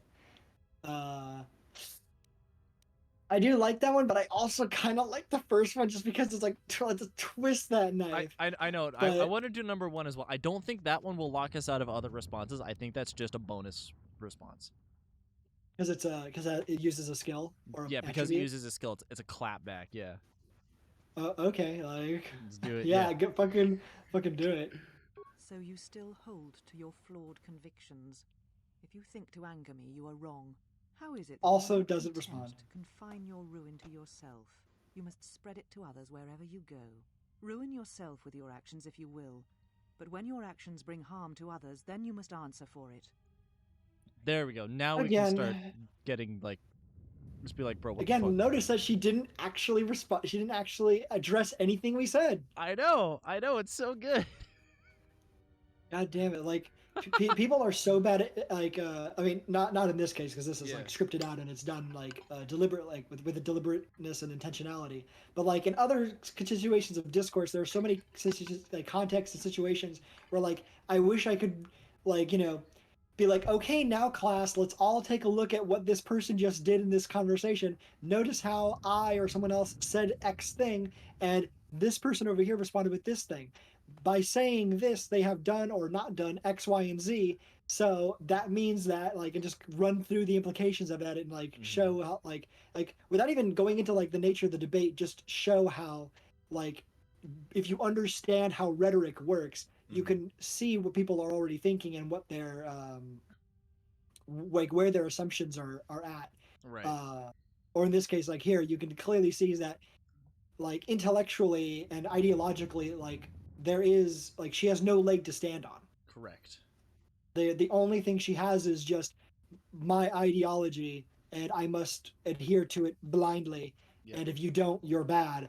And like there's nothing rigorous or interesting about that way of thinking. It is just blind devotion, and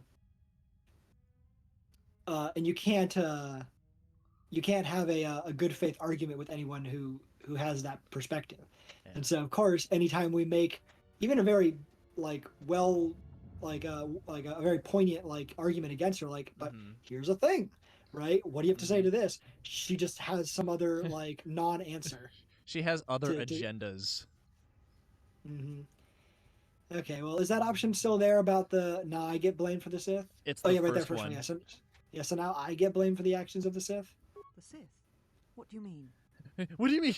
Oh, now you're Yeah. now you're interested. It's like, oh, so when I mentioned something else that you're like, that's a little bit more of a buzzword for you, now you care? Apparently, Uh, the Sith have returned and they are hunting all Jedi.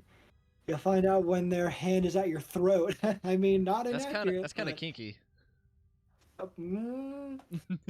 Choke me, daddy. The Sith came for me on Paragus to kill me. I mean, that one sounds fine. You want 3? You speak truly. You have encountered the Sith. I can feel the scars on you. Yes, and you bitch. encountered them on Paragus. But what would they want there? They can't have been looking for you. What did I just say? You are so insignificant. Why would any of them deign to even stomp on a cockroach like you? No, you're less than a cockroach. You're an ant. Like You're a fucking speck. You're a speck among specks. Like she just really needs to drive home as hard as possible that you mean absolutely nothing to her. I know, right? It's so good. God, she is so unlikable. Yeah, I now see exactly what you mean, Chef Kitty. That she is a real rude character She is the bitchiest bitch that ever like bitched. in the Star Wars universe. IMHO. She is the Oh wow, in the universe, dude. She's fucking. I mean, she's written really well to be really unlikable, which is good. Like she's written well to be unlikable.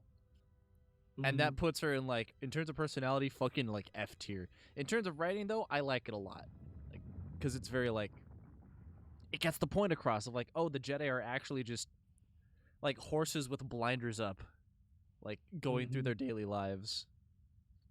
The Sith believe me to be the last Jedi. They intend to exterminate all Jedi everywhere. I don't know. Perhaps they were. I was the only Jedi they could find. They didn't realize I left the Jedi behind. The fools thought me a Jedi. Since you were hiding, they came after a real Jedi. She reminds me so much of an old class teacher I used to have. I'm so sorry. That's horrible. I'm really sorry. Yeah, my condolences. Yeah. I kind of feel more toward one, just like they believe me to be the last Jedi. Right. You.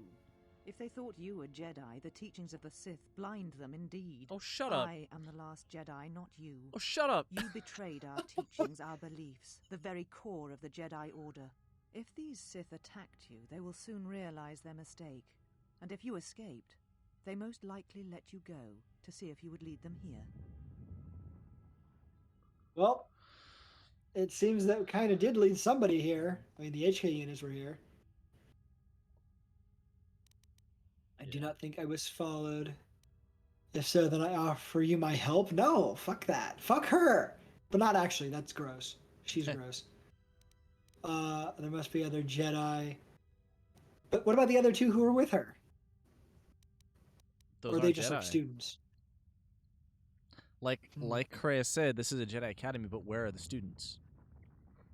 Oh, right. Oh yeah, and I have thoughts about that, like about the conversation that went on with Atten and Kreia, but that's I gotta deal with the present at the moment. 9 longest months of my life. I am so glad we moved a lot so I could be rid of her. That also does come with its own downsides of moving around a lot, but I'm at least glad that you didn't have to deal with like that bitch for too long. Yeah. Are any survivors of the Jedi Civil War? They're stronger than you think. At least the Sith Lord stands. At least one Sith Lord stands with them, and they fight differently than the Sith from the Jedi Civil War. I just want to get my ship. I'm kind of leaning toward 5. Yeah. All right. Let's do that. Whatever force they can bring to bear, it will matter not. If they face a true Jedi, they shall fall. Well, not only is she insane, but she's also like She's incredibly arrogant. The most narcissistic bitch. He's like, if they stand against a true Jedi like myself, it's like, god damn. I really want to see her eat those words. Your grasp of tactics is questionable. Not inaccurate. That's pretty funny. How can I help? There are other Jedi. I just want my ship back. Unless, wait, is there one more option? I liked 1, honestly. Like, 6 just let me go and I'll leave you to die. 1 is very funny. I mean, okay, if you want to. A little bit poking the bear a little bit more. We shall see. Okay. For now, the perspective on your situation has changed. I have your ship. I will return it to you. You must leave here before you place us in jeopardy. Is there anything I can do to help? Why do they really do they really want to make sure that you know that you have the option to just deep throat her entire fucking cock? Well, okay. To be fair, like if we take into like account what Kreia said, and what we've seen of, Sleeps with Vibroblades, it's like, okay, there's a lot for us to handle here. Like, maybe it would be as arrogant as Atris is. It may be nice to have, extra backup, That's the reasoning. That's why you would choose one. What It's do you like- mean backup? You don't mean she's a party member, do you? No. Okay. I mean, like, Okay. like. I was getting we'll scared get- there for a second. No. She's no. I promise. Trust me. No, she's not. No arguments here. You just want to leave. Like, you must leave. Yeah, I won't argue. Like, fine, I'll be on my way. Gods no. Okay, good. Like that's all I wanted to make sure is that she is not a player She's not character. a party. Just because you said she's- No. That, like I oh, said, like, it's just because you said like having backup. Like backup. What do you mean backup? I need clarification on that. Quick. backup as in you have extra Jedi in your back pocket that you can call on. Not that she will be a party member. She is specifically not a party member. Promise. I mean, not one. I guess any of the other three are fine. You really don't want to help her. All right. I mean, I don't care. All right. Fair. Not about her. All right then. Unless it'll really fuck us over later, Zach. In which case, fine. It won't, but it's extra dialogue, and I like the dialogue. But we can move on.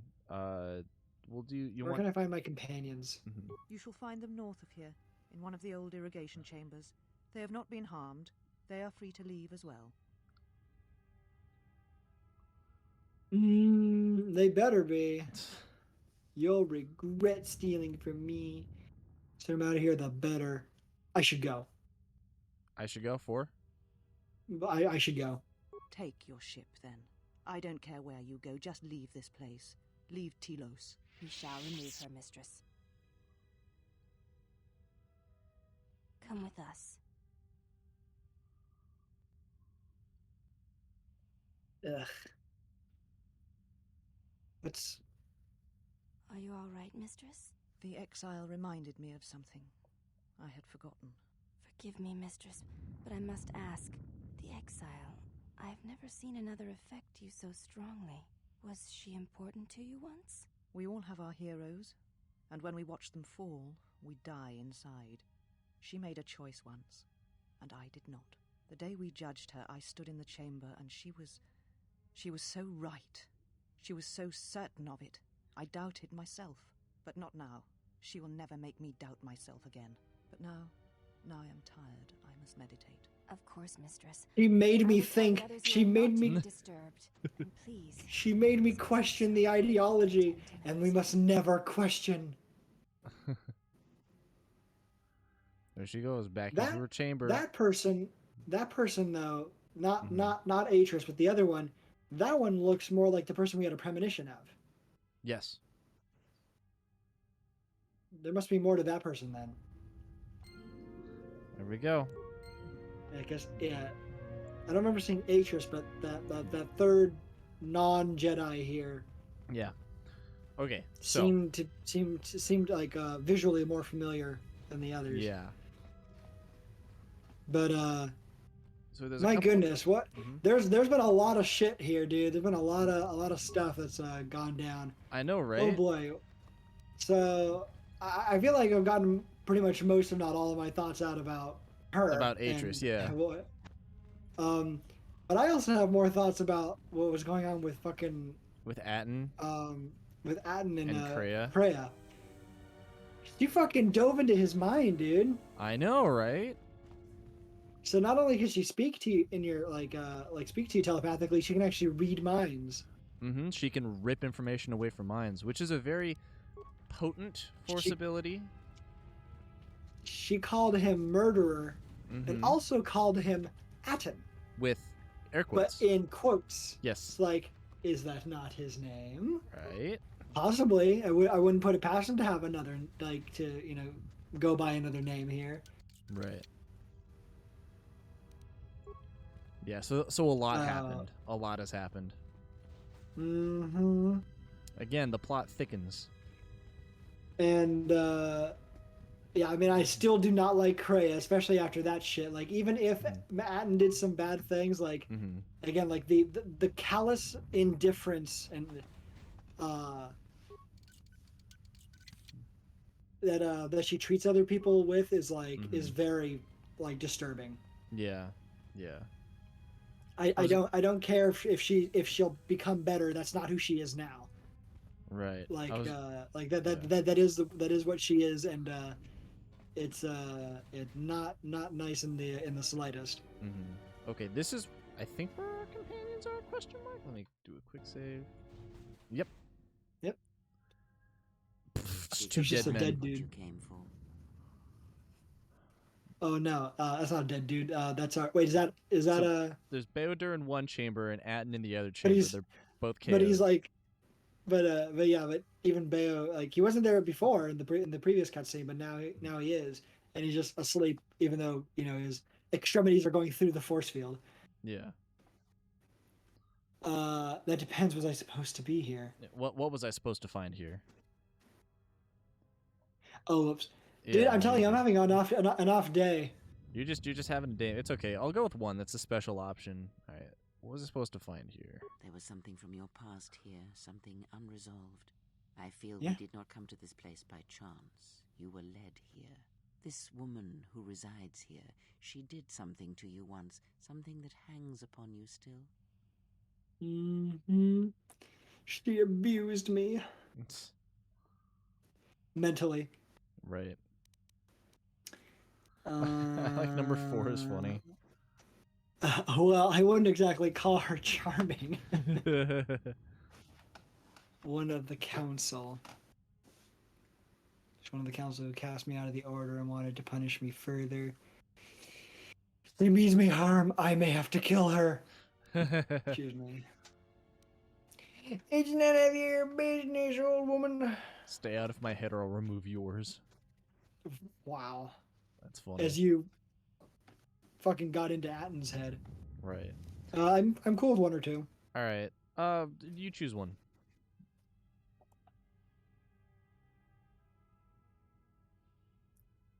We don't need to be too aggressive about it. I would just one. All right. There is a Jedi here, perhaps, in that you are correct. Yet there are no students, and this woman, this Atris, surrounds herself with those who cannot feel the Force. Curious. So yeah, so they are not students. That is interesting. Mm-hmm. Why are there no students here? Like We could actually ask. like we can ask. they are like, and it's not to saying there are no students here. It's not the same as saying that it's not the same as saying there's no one here, because there are Right. clearly people about, but Mhm. they're not Jedi apprentices. Yeah. So we can actually So they're ask. not training in the way. So Mhm. why would they be here? So look at numbers 2 and 3. Yeah, like aren't the handmaiden students? Well, clearly not. Like, Mm-hmm. well, those who cannot feel the force, well, those who aren't like force sensitive. Like, Yeah. So they're just. I mean, they might be warriors in their own right, but they're not force users, Right. or at least training to become Jedi. Yeah. Do you want to ask one of those two? Yeah. Well, I say two. Yeah, aren't the hand like, because I mean, like, so far we haven't necessarily seen anything that would indicate to us that they That they aren't students. So Yeah. that they aren't. So it'd be like, what? They're not students. Mm-hmm. No, her servants are not Jedi. Their minds are walls, trained to resist tricks of the mind. This discipline blinds them to the Force as well, even if they were Force sensitive. They're walls. What is? And look at number 1. Well, yeah, you were reading their minds. Right. It's like, were you reading their minds? You want to ask one? Yeah. Invade the mind of another. It is not something done carelessly, or when there is nothing to be gained. Mm-hmm. We don't know that number 1 is what she plans. She didn't say anything about that. That's what Atris would have said if we offered help. Yeah. Yeah. But we didn't ask it, so it shouldn't be a dialogue option. Listen, man. I can't be responsible for bugs in the game. All right. I did my best. Even Let's I talk can't about it on fix the it. way out of here. You can't fix everything, Zach? No. Then what the fuck are you good for? My PP still small. Oh. Okay. Moving on. I like number 3. There's nothing to be gained talking here. Yeah. Fine. Mm-hmm. Very well. Let us depart. What's wrong with it? What happened to Atten? He's only sleeping. It seems the journey here has fatigued him. Yeah, that sounds like bullshit. Like even if I didn't know what happened, to be like, yeah, that sounds like a steaming pile. But whatever. Shut down the cells so you can get out of here. Let me free you. How about just 2? I am sorry, General. I must have lost consciousness in the crash. No problem. Oh, there's our boy. Yep. There's nothing to apologize for. Are you okay? I have no use for a soldier who falls at first sight of. We could be an that's not what absolute happened. dick. All right, I'll just go with 1. No. Yeah, 1. Are you sure you're okay? I'm fine, General. Even power has been restored to my arm. What is this place? Where are we? A secret Jedi Academy. I mean, yeah, Well, there it is. It's not an academy anymore. It's an academy that has no students. It's an empty academy. Yes. It's an academy empty. All right, number 1, concealed on the northern I pressed 1 already. This must be where I had detected the energy readings before, and the drain to the restoration shields. This room, this place, it looks part of a huge polar irrigation system, possibly planet-wide, like the one on Coruscant. I had been told by the Republic that it was not in use. This will be your new home if your wounds slow me down. Understand? What the fuck, dude? And why is it the first option? Are you well enough to travel? Keep silent. It's 2. Might be I listening. think. Just 2. I am, General. If you wish, I may travel with you, or join you at the ship. Oh, it's asking him, like, putting him in the party or not. Yeah. I 3, I think. I'll pick Kreia and Atten for this little jaunt around the academy. There's like 1, 2 things we can do here. Yeah, meet me at the ship. Meet me at the ship. Very well, General. I will await your arrival. The 2 party members after Atten and Kreia. Bedroom. Yeah, cool. Sick. Bada bing, bada boom.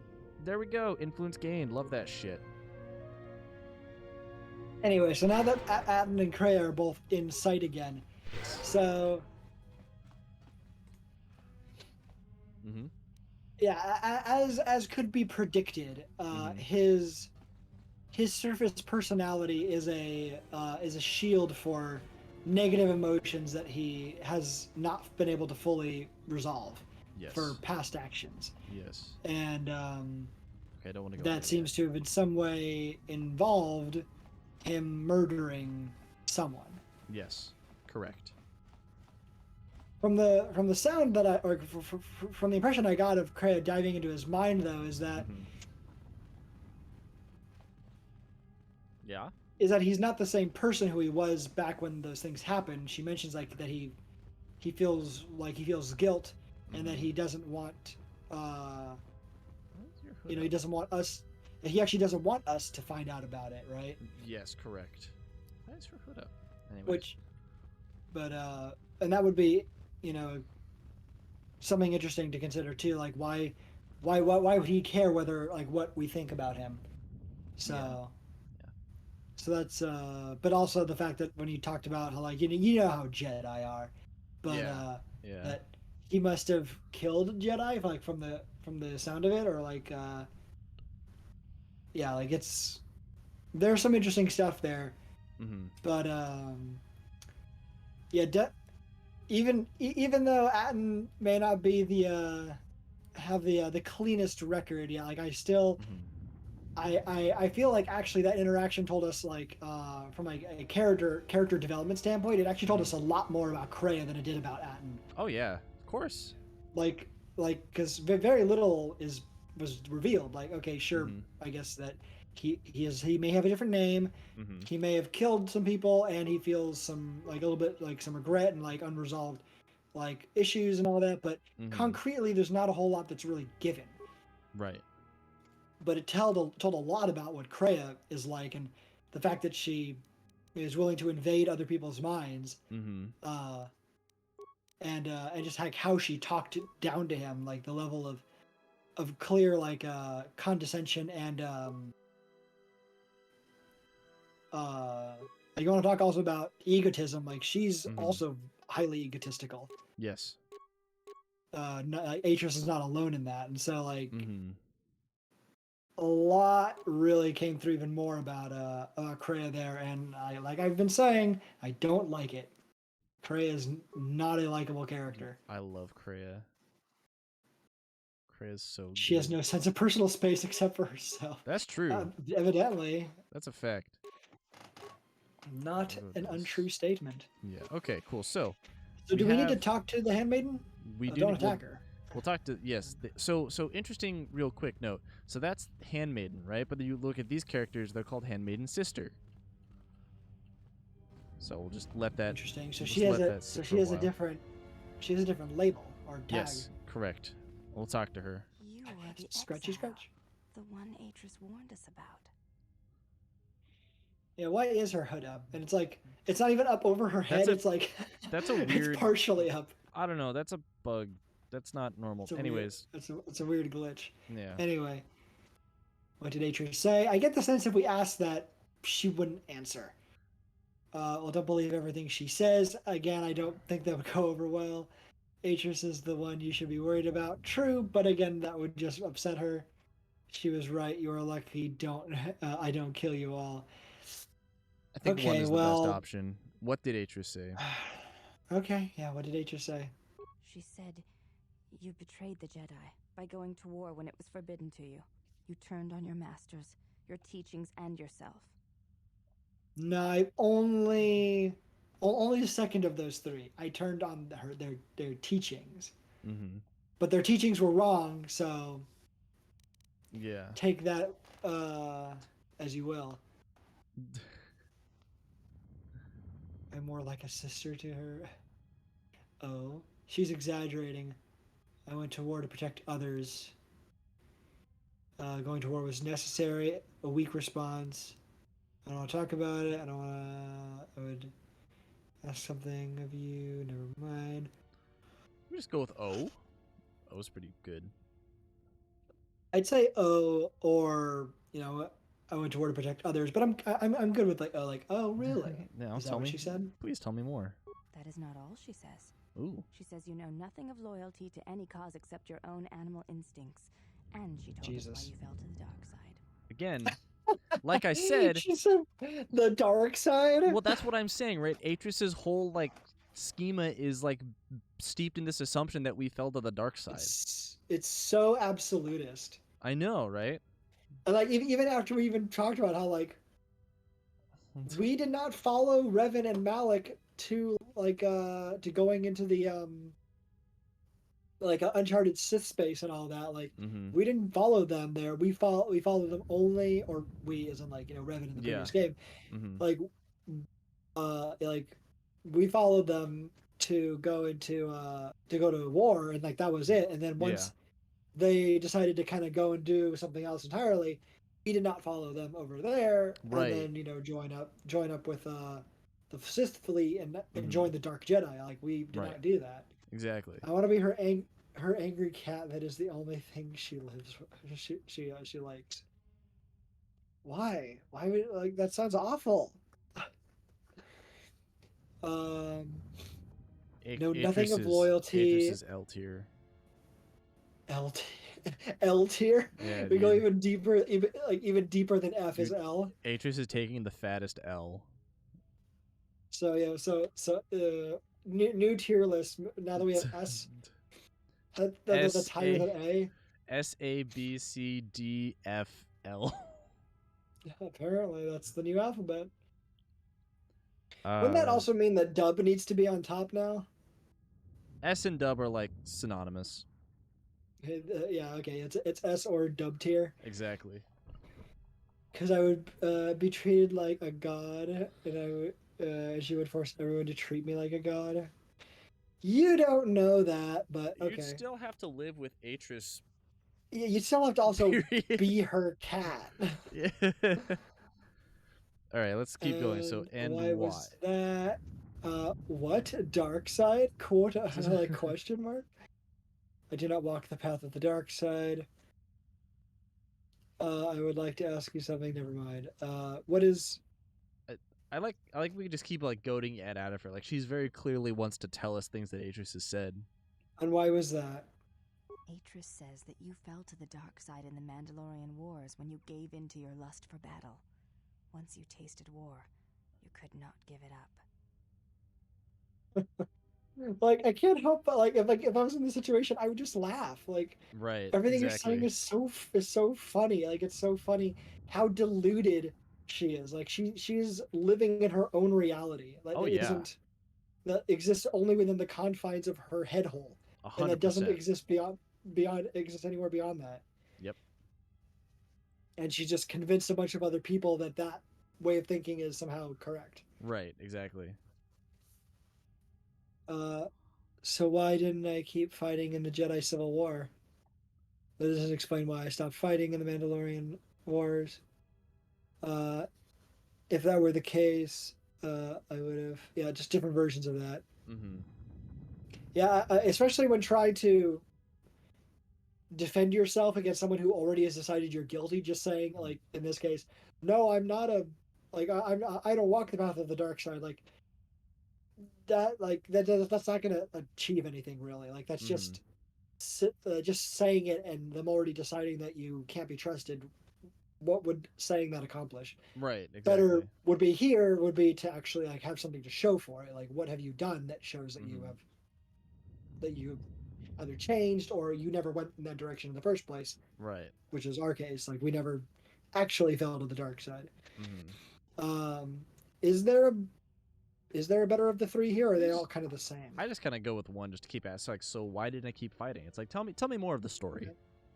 Yeah, tell me more about me. Says, when the Dark Lord Revan returned to the Republic, you did not march with him because you had fallen so far you could no longer feel the Force. Anything else? I like number 2. It's pretty funny. That is untrue, but Atris is entitled to her opinion. We love our libcentrist takes. All right, anything else? Anything that is else? The extent of her expressed feelings toward you. There are variations at times, but all rise from the same foundation. Also, we're in the butt plug room. I don't know if you realize that. The butt plug room? Yeah. Hold on. So, yeah, it's like hold on. Like, yeah, expressed feelings. Yeah, interesting choice of words to ask her about that. Yes, it is difficult sometimes for others to truly speak their heart or listen to it. The words often prove difficult, or they do not come at all. Are you talking about these like? Yeah. Like these things at the corner of like this matted area? Yeah. Those aren't fucking butt plugs, dude. It's the stone butt plug room, dude. Jesus Christ. Like I kind of, for some reason I was thinking they looked a little bit like sandbags, like for like boxing or something. Oh, that's fair. Like I don't know why, that's just kind of the image. Like it looks like a sparring area, so I was kind of thinking like, oh well, maybe that's like something you spar with or something. But it is. You're but correct. Butt plug, but butt plug, really? It's the stone also, butt plug. I don't know. I don't think you'd ever want to put a butt plug in you that's like pyramidic in shape. Dude, yeah. Even if it's rounded on like the edges, like that still looks like it would be uncomfy. Correct. Anyways, these are very interesting responses. What do you think Atris's heart says? So Atris does not know her own heart.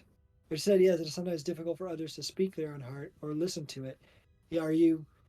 Again, when people speak in generalities, they're often speaking about someone in particular, often themselves. Yeah, exactly. She may be talking about Atris in this case. Like, are you saying that Atris does not know her own heart? You want number 2 then? Well, I don't know. Like, are you saying Atris could be wrong about me? What are you saying? Can you be more concrete and less vague? Or like less abstract. Yeah. I guess probably any of the first three. But Yeah, you just choose one at random. what do you think? I'm kind of curious with one. Like, what do you think her heart says? Mm-hmm. Yeah, it Without seems more having seen open-ended. you and Atris fight, I cannot say. Huh. Battle is a pure form of expression. It is heart and discipline reduced to movement and motion. Not the response I was expecting, but okay. Right? Well, I have no wish to fight her. Interesting that her thought immediately goes to battle. Mm-hmm.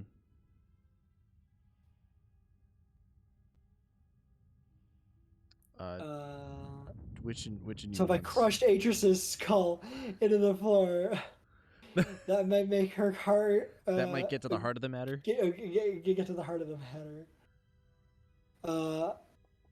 I just go with one. I have no wish to fight Atris. Mm-hmm. Then her expressed feelings will have to suffice. And then we can ask, so if I fought Atris, then that might make the truth come out. Sure. I will ask that one. Perhaps it may prove truer than conversing with words. In battle, the words are swept away, giving way to actions. Mercy, sacrifice, anger, fear. These are pure moments of expression. Unless you're dealing with a Marvel movie, in which case there's a lot of soy banter going on during battle.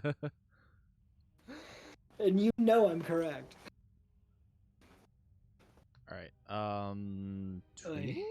I would like to ask you something. Sure. Let's ask her a thing.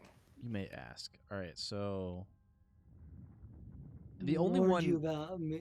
I mean, we already asked that. Yeah, the only one that I think is worth it is 2. You look different from the other woman here. Okay, yeah, 2. I honor the face of my mother. It is not something spoken of in the company of others. What does that mean? The face of my mother? So you have a different mother, but the same father. Do you want to ask one? Sure, if it won't cause problems. I do not wish to discuss it. If there is something else you wish to ask, you may do so. I apologize. I meant no offense. Yeah, I'll cancel out of that. There's no need to apologize. You were merely remarking on something that you saw. There is no wrong in that. Is it a sensitive subject? Well, obviously, yes. All right. Will 2 get us anything new or no? You may ask. No, so we can just dip. All right, never mind. I'll be going now. I should go. Before you go, Exile, question for you, if I may ask it. You have touched the Force. What does it feel like? Where to begin? It is a difficult thing to describe. Oh, no, it's a loss feels like? That's not correct. So 1 then? Difficult thing to describe? Yeah. Please, I wish to know. Interesting. It wasn't idle curiosity there. Like, she has feelings there. She has feelings. Dude, imagine having feelings. Dude, I have feelings. I hope you can't hear the thunder outside. It's been rather stormy the last couple days here. Just a little bit. It's not translating very well on stream, I don't think. It's just a little bit of like whoop in the background. Gotcha. Yeah, big crack of thunder just went out. I don't think it's raining at the moment, but it is thundering. Oh, I heard that. I'm the smaller. Oh no, Zach is lost to the feelings. Oh, you're right. Lost to the feelings. Yeah, dude. Zach has no feelings. Lost in space. That is actually not true. Zach is very in touch with his feelings. I wear my heart on my sleeve like an idiot. Literally, I pulled it out of my chest and I wrapped it around. I stapled it to my arm. Ow! Imagine awakening and hearing the heartbeat of the galaxy for the first time. So is this like kind of just up to us, like how we want to describe it? Yes. It is like the current that passes through you, and carries you with it to all the places it touches. The warmth of the sun without the glare. You can feel the light and its heat, but there is no harshness to it. That seems unsanitary. Yeah, I mean, that's what I'm saying. Hey, don't question my anatomy. It is so many things, yet you know and you feel it without question. That's again not very concrete. Mm-hmm. I mean, I go for one of the first three, but do you have a particular favorite? All of them are. I'm kind of feeling one or three. You choose. Either of those are nice. I like one. I like the heartbeat metaphor. I was thinking that, but I'm kind of curious what to do three. All right, let's do three then. Yeah. Like the warmth of the sun without the glare. Mm-hmm. It is like a cloud, a mist that drifts from living creature to creature, set in motion by currents and eddies. It is the eye of the storm, the passions of all living things turned into energy, into a chorus. It is the rising swell at the end of life, the promise of new territories and new blood, the call of new mysteries in the dark. I see. Thank you both. I appreciate you sharing your knowledge with me. Thank you, Kreia, for just completely like hijacking that, and also like contradicting like what I was saying. Like it is like the warmth of the sun. It is like clouds and storms. Like okay, can you fucking shut up? God. But it's interesting to know, like, that's how Kreia sees the Force, right? I don't know. I think it's I interesting. mean, but again, I feel like this is one of those questions that's actually like more of like the Rorschach test, that the answer you give tells you more about you than it does about the thing you're talking about. That's what I'm saying. Anyways, I'm going to hit number 2. If you have any further questions in the future, seek me out and ask them.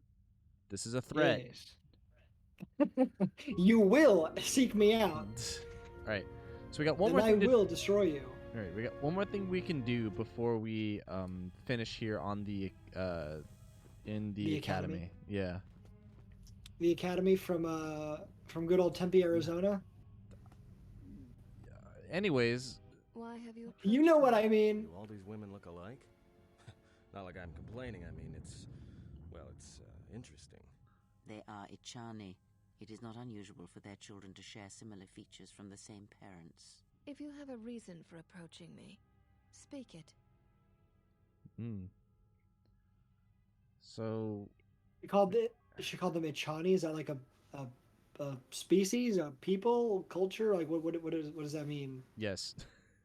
So they're Ichani in like Ichani being like the species, like it's I believe a subspecies of human.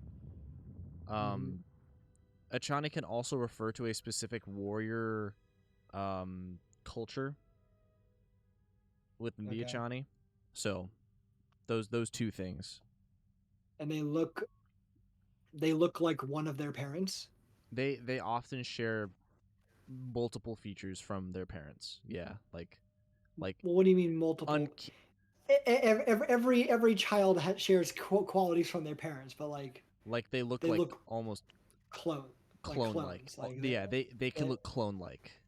And if they're twins to one of their parents. Yeah, and if they're twins or multiple children, those children will look like incredibly alike, regardless of if they're actual biological twins or not. That's weird. The Ebon Hawk. Oh, we don't need to ask. I know where it is. Pronounce it with that O. Ebon Hawk. All right. Let's ask some questions. You may ask. All right. So we can ask stuff. Ask about Atris as well. Yeah. We won't get a lecture like we did with Handmaiden. But I don't remember. Well, it wasn't really a lecture, but or an explanation of what she thinks of us. I want to know about this place. This was once a mighty irrigation center for Telos. It survived the orbital bombardment of the Sith, though the inhabitants did not. Ancient irrigation channels still lie beneath the surface of Telos, waiting to be used again for the reconstruction efforts, controlled from this facility. So, Atris resides within the frozen heart of this world. That is a peculiar way of seeing it, but it can be described by such an abstract, yes. One of the only times Cray had something to say that I agreed with. But why is Atris here? Shortly before the destruction of Dantooine by the forces of the traitor Jedi Malak, Atris had many Jedi artifacts and knowledge transported here secretly. Wait a minute. So she escaped the destruction of Dantooine? Mm-hmm. But if that's the case, wouldn't she have seen when Revan, and actually known when Revan was captured by the Order and had their brain fucked up to make them not Revan and so that they could be someone else? Mm-hmm. Wouldn't she have known that? Wouldn't she have known of that whole plan that was going on, and would even have seen when the not Revan showed back up and was trained to become a Jedi again, and eventually went on a quest to defeat Malak? Wouldn't this have happened? Wouldn't she know about that? Yes. So she does. Yeah. But it doesn't matter to her? No, because that doesn't support her ideology, Jared. That is how deep it goes. Like, she is that up her own ass.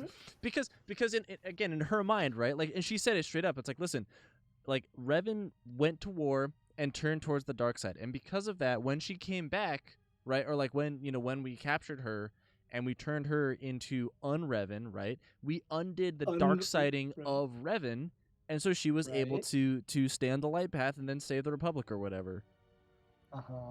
Yeah. She be a sneaky bitch. Yeah, she's really fucking awful. Wow, anyway, like, I think...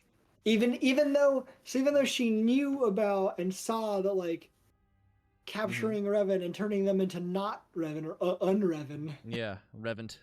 Like, stopped the war, like, stopped the like, because the Jedi Civil War is not a different conflict from the one we saw in the previous game. Like, that was the Civil War. That is the Jedi Civil War, yes.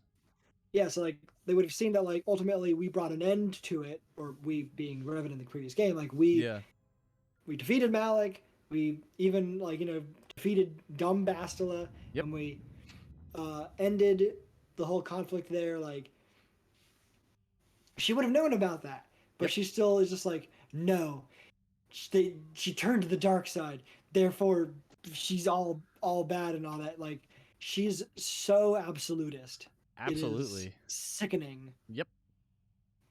She is so full of shit. Yep.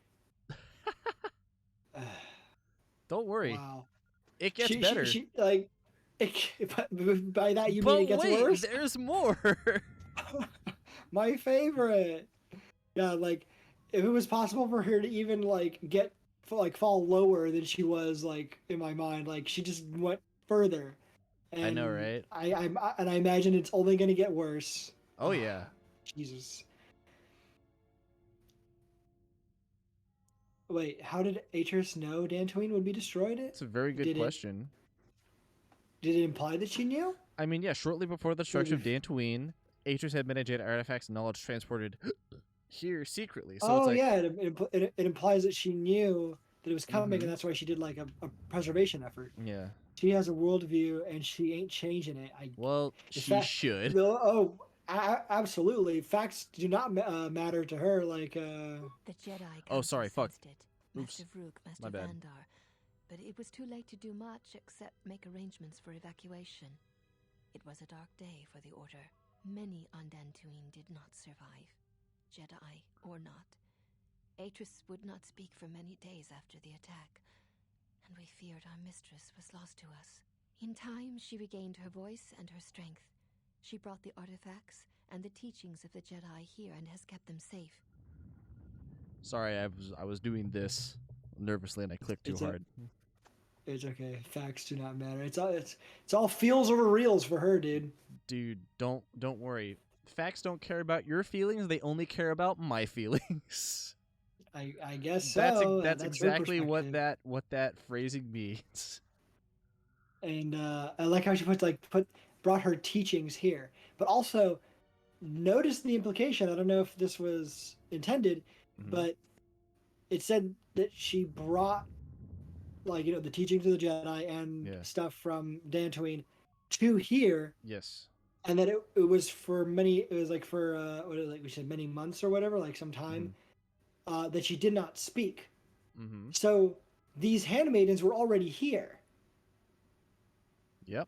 So Atris, who is a member of the council, already had this weird little cult of handmaidens that serve her on this planet far away from Dantooine, just because. Yep.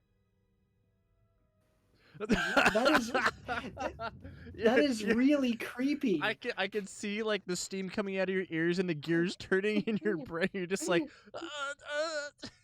that's really disturbing. Or it's like, what the hell is going on with you? She's supposed to be like some member of a Jedi Order or of the Jedi Council or whatever.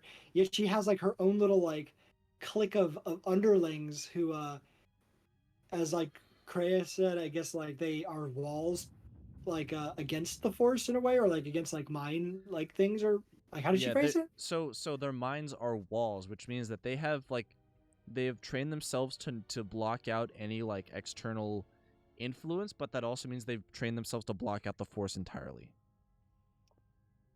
So some of these people could be Force sensitive. They could have at one point, but through the training and in that subtext, through the indoctrination, they are not going to be Force sensitive anytime soon.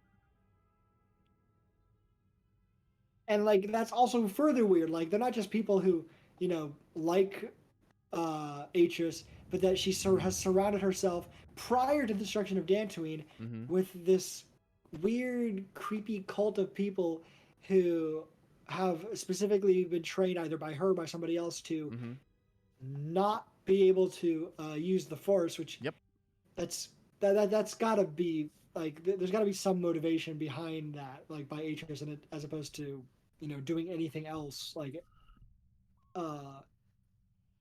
that can't have been on accident. Nope. What the fuck is going on here? It becomes more twisted the further you go. Right? It's so good. I don't like this place. I don't like Atris. I really am having a bad time. Why were the relics brought here? Even the Sith prefer live prey to scavenging a corpse. She thought that a world already savaged by the Sith would not prove a target a second time. It was a place where the artifacts and the teachings of the Jedi could be kept safely if the Sith could not be turned aside. Yeah, so she didn't actually answer the question of how, or unless did you push the wrong button about how did Atris know that Dantooine would be destroyed? I did that earlier. That was the previous answer. Well, the misclick. That was the misclick, yeah. Will she say anything about artifacts? Well, let's ask. Artifacts. Yes, many relics from Dantooine, some which predate even the destruction of Ossus. She was not able to save all, but she saved enough.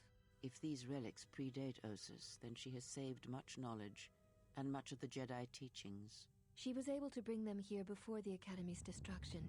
It was a fortunate thing. She was not able to save everything. Is it really a fortunate thing that she saved that stuff, considering that they're the teachings of the Jedi?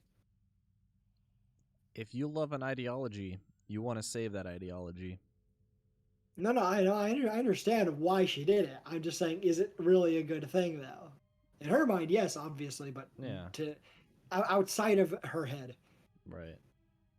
Any lightsabers in the collection? What's Ossus? Have you told me about that before? Ossus? We can ask Ossus? and see what their explanation. I'm not even sure what they talk about. So let's ask. What's Ossus? Ossus. Ossus was once the home of much of the Jedi teaching and knowledge. It was destroyed over 40 years ago by the Sith during the time of Exar Kun. Fortunately, a few relics and artifacts were saved before Ossus was destroyed, but many were not. Just 40 years ago? That's a lot of knowledge, dude. Imagine 4 entire decades of knowledge. Oh my god. Well, Well, that's what? not what it means, Jared. You cherry picked the shit out of that. Yeah. So Ossus is basically like the grand library of the Jedi. Like Okay, so there was stuff there from long before, and that it so it was was only destroyed 40 years ago. it was destroyed 40 years ago in the war with Exar Kun. Okay, so Yeah. that's what she meant. Yeah. And I think it's actually 45 years at this point. Because it's been 5 years since it was 40. Yes, this is about 45 years later. Which is Man, crazy. almost It's like, half a century. I mean, just so long. and what's amazing, and like something that's worth examining, it's really interesting. At this point in the galaxy's history, right?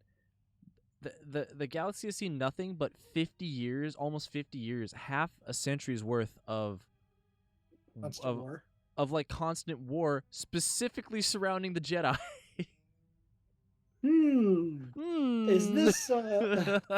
Is this by accident? Couldn't be. Yeah. It definitely makes you think, dude. Yeah, dude. I'm thinking. I can't stop thinking. I'm bunking. Any sabers in the collection? I'm sure there might be at least one or two. Like to see some of this knowledge. I doubt we'd be, as the exile, permitted to see it. Definitely not. Why were the relics brought here? We already know that. Yeah.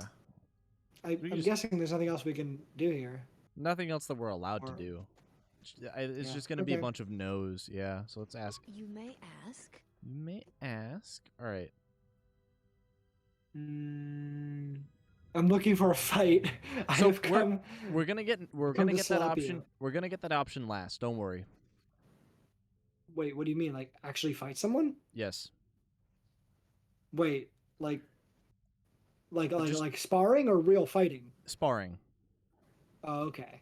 Because otherwise it'll be like, bruh, I thought we weren't here to fight people, even if they are assholes. No. I was gonna say like 3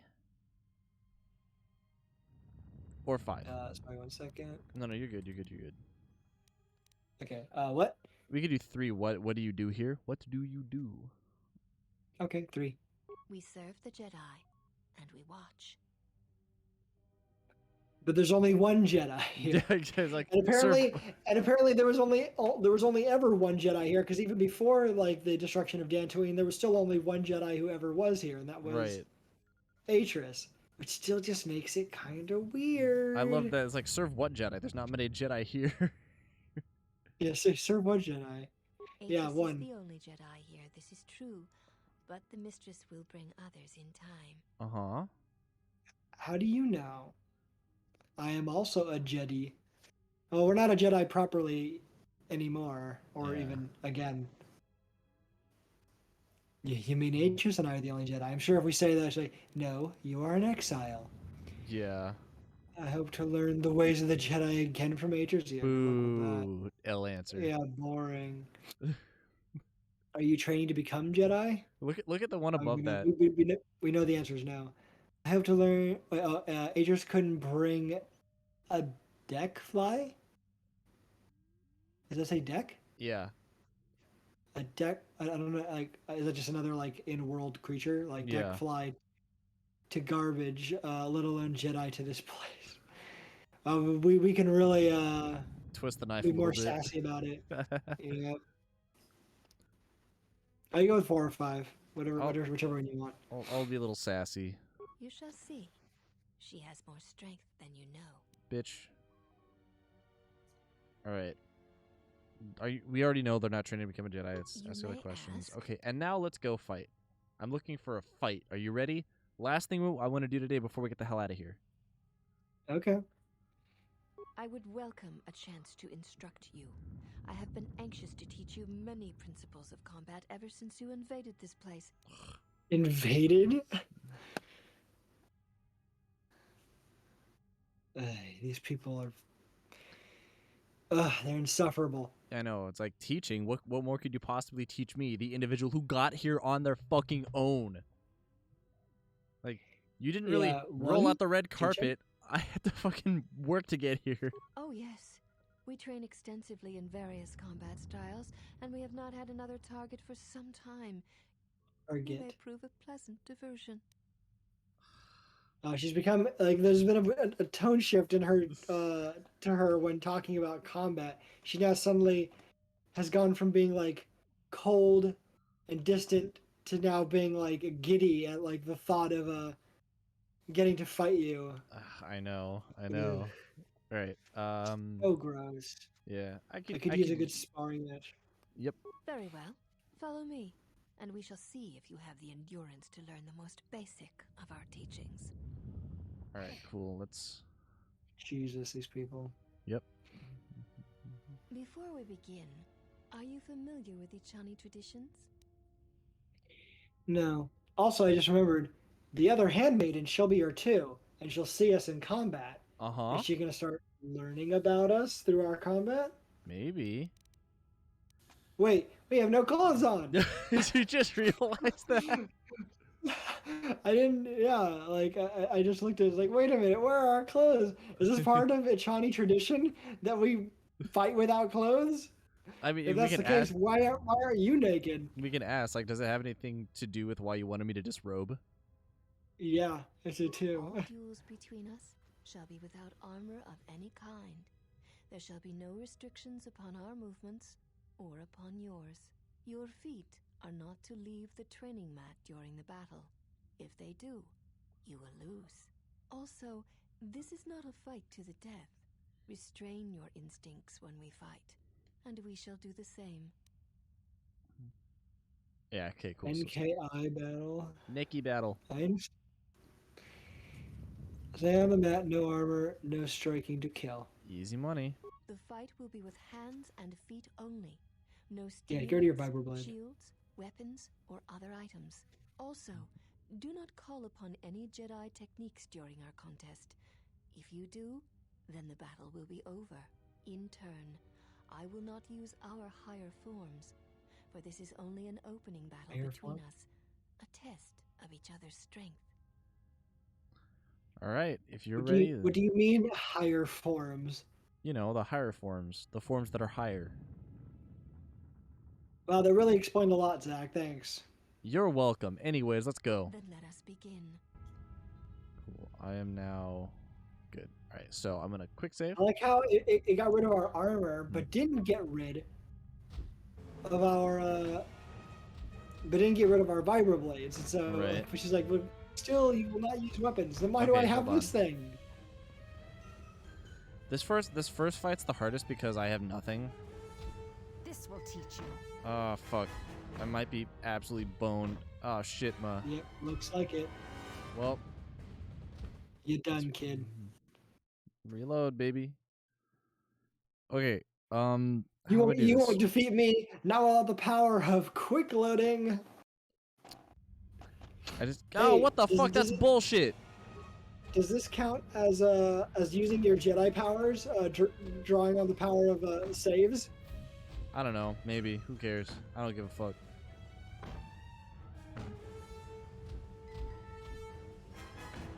Alright, you know what? I might lose this one intentionally right now. Yeah, you're barely even hurting her. I know. What the hell? She's just like wrecking you. I know. You know, I'm gonna... Like without even like taking much damage herself. It's fine. I'll just lose. Hold on. You have fallen. Alright, let me heal up and I'll be ready to fight again.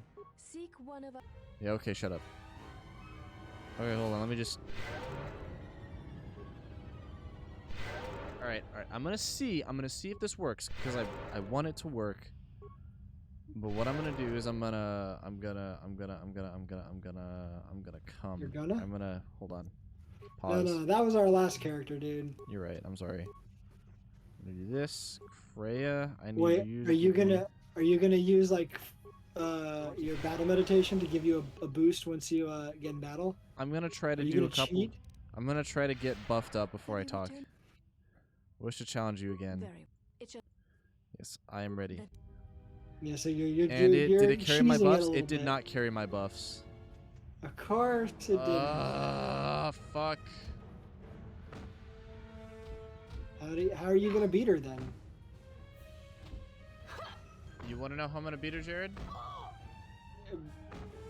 Just hitting your head against that wall until it finally cracks? No, I think for this first fight, I might just turn the volume down a little bit. And by volume, I mean difficulty.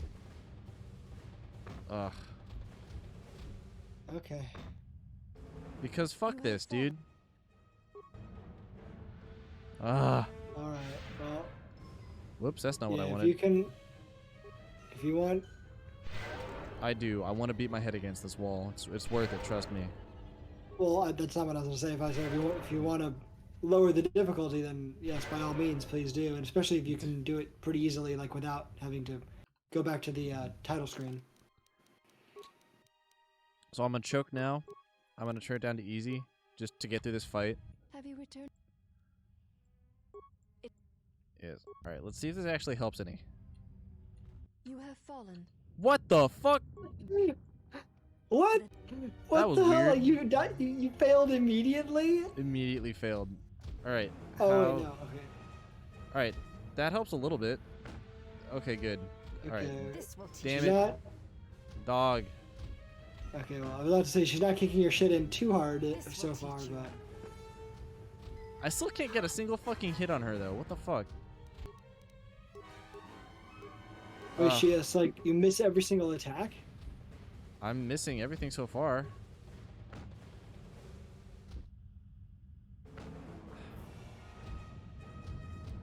Alright, hold on. Wow. I suck. I built a fucking consular, not a goddamn guardian. This shit's hard, dude. Oh, that's part of yeah. Like you're not spec'd into being a fighter. No, I'm not. That's why this is impossible. Why am I missing everything? What the fuck? That's garbage, dude. Dog. Do you have to win? Yes, you have to win the first one to go move on to the next ones. Well, no. Like, but like, do you have to win in a fight against her, like for the game, like the story?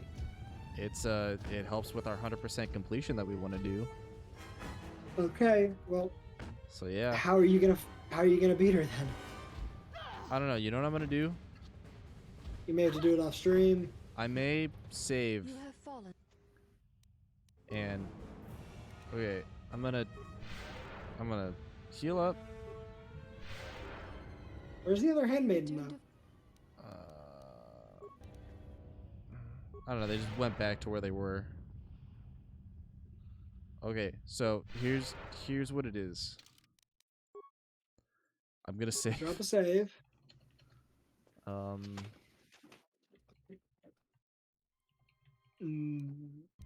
Mesa Brawl. Yep. All right. That being said, I think this is a good place to stop because I've hit a wall and I don't know what to do about that. So I'm gonna figure that out because again, I've never done it. I've never played this game with this intense amount of difficulty.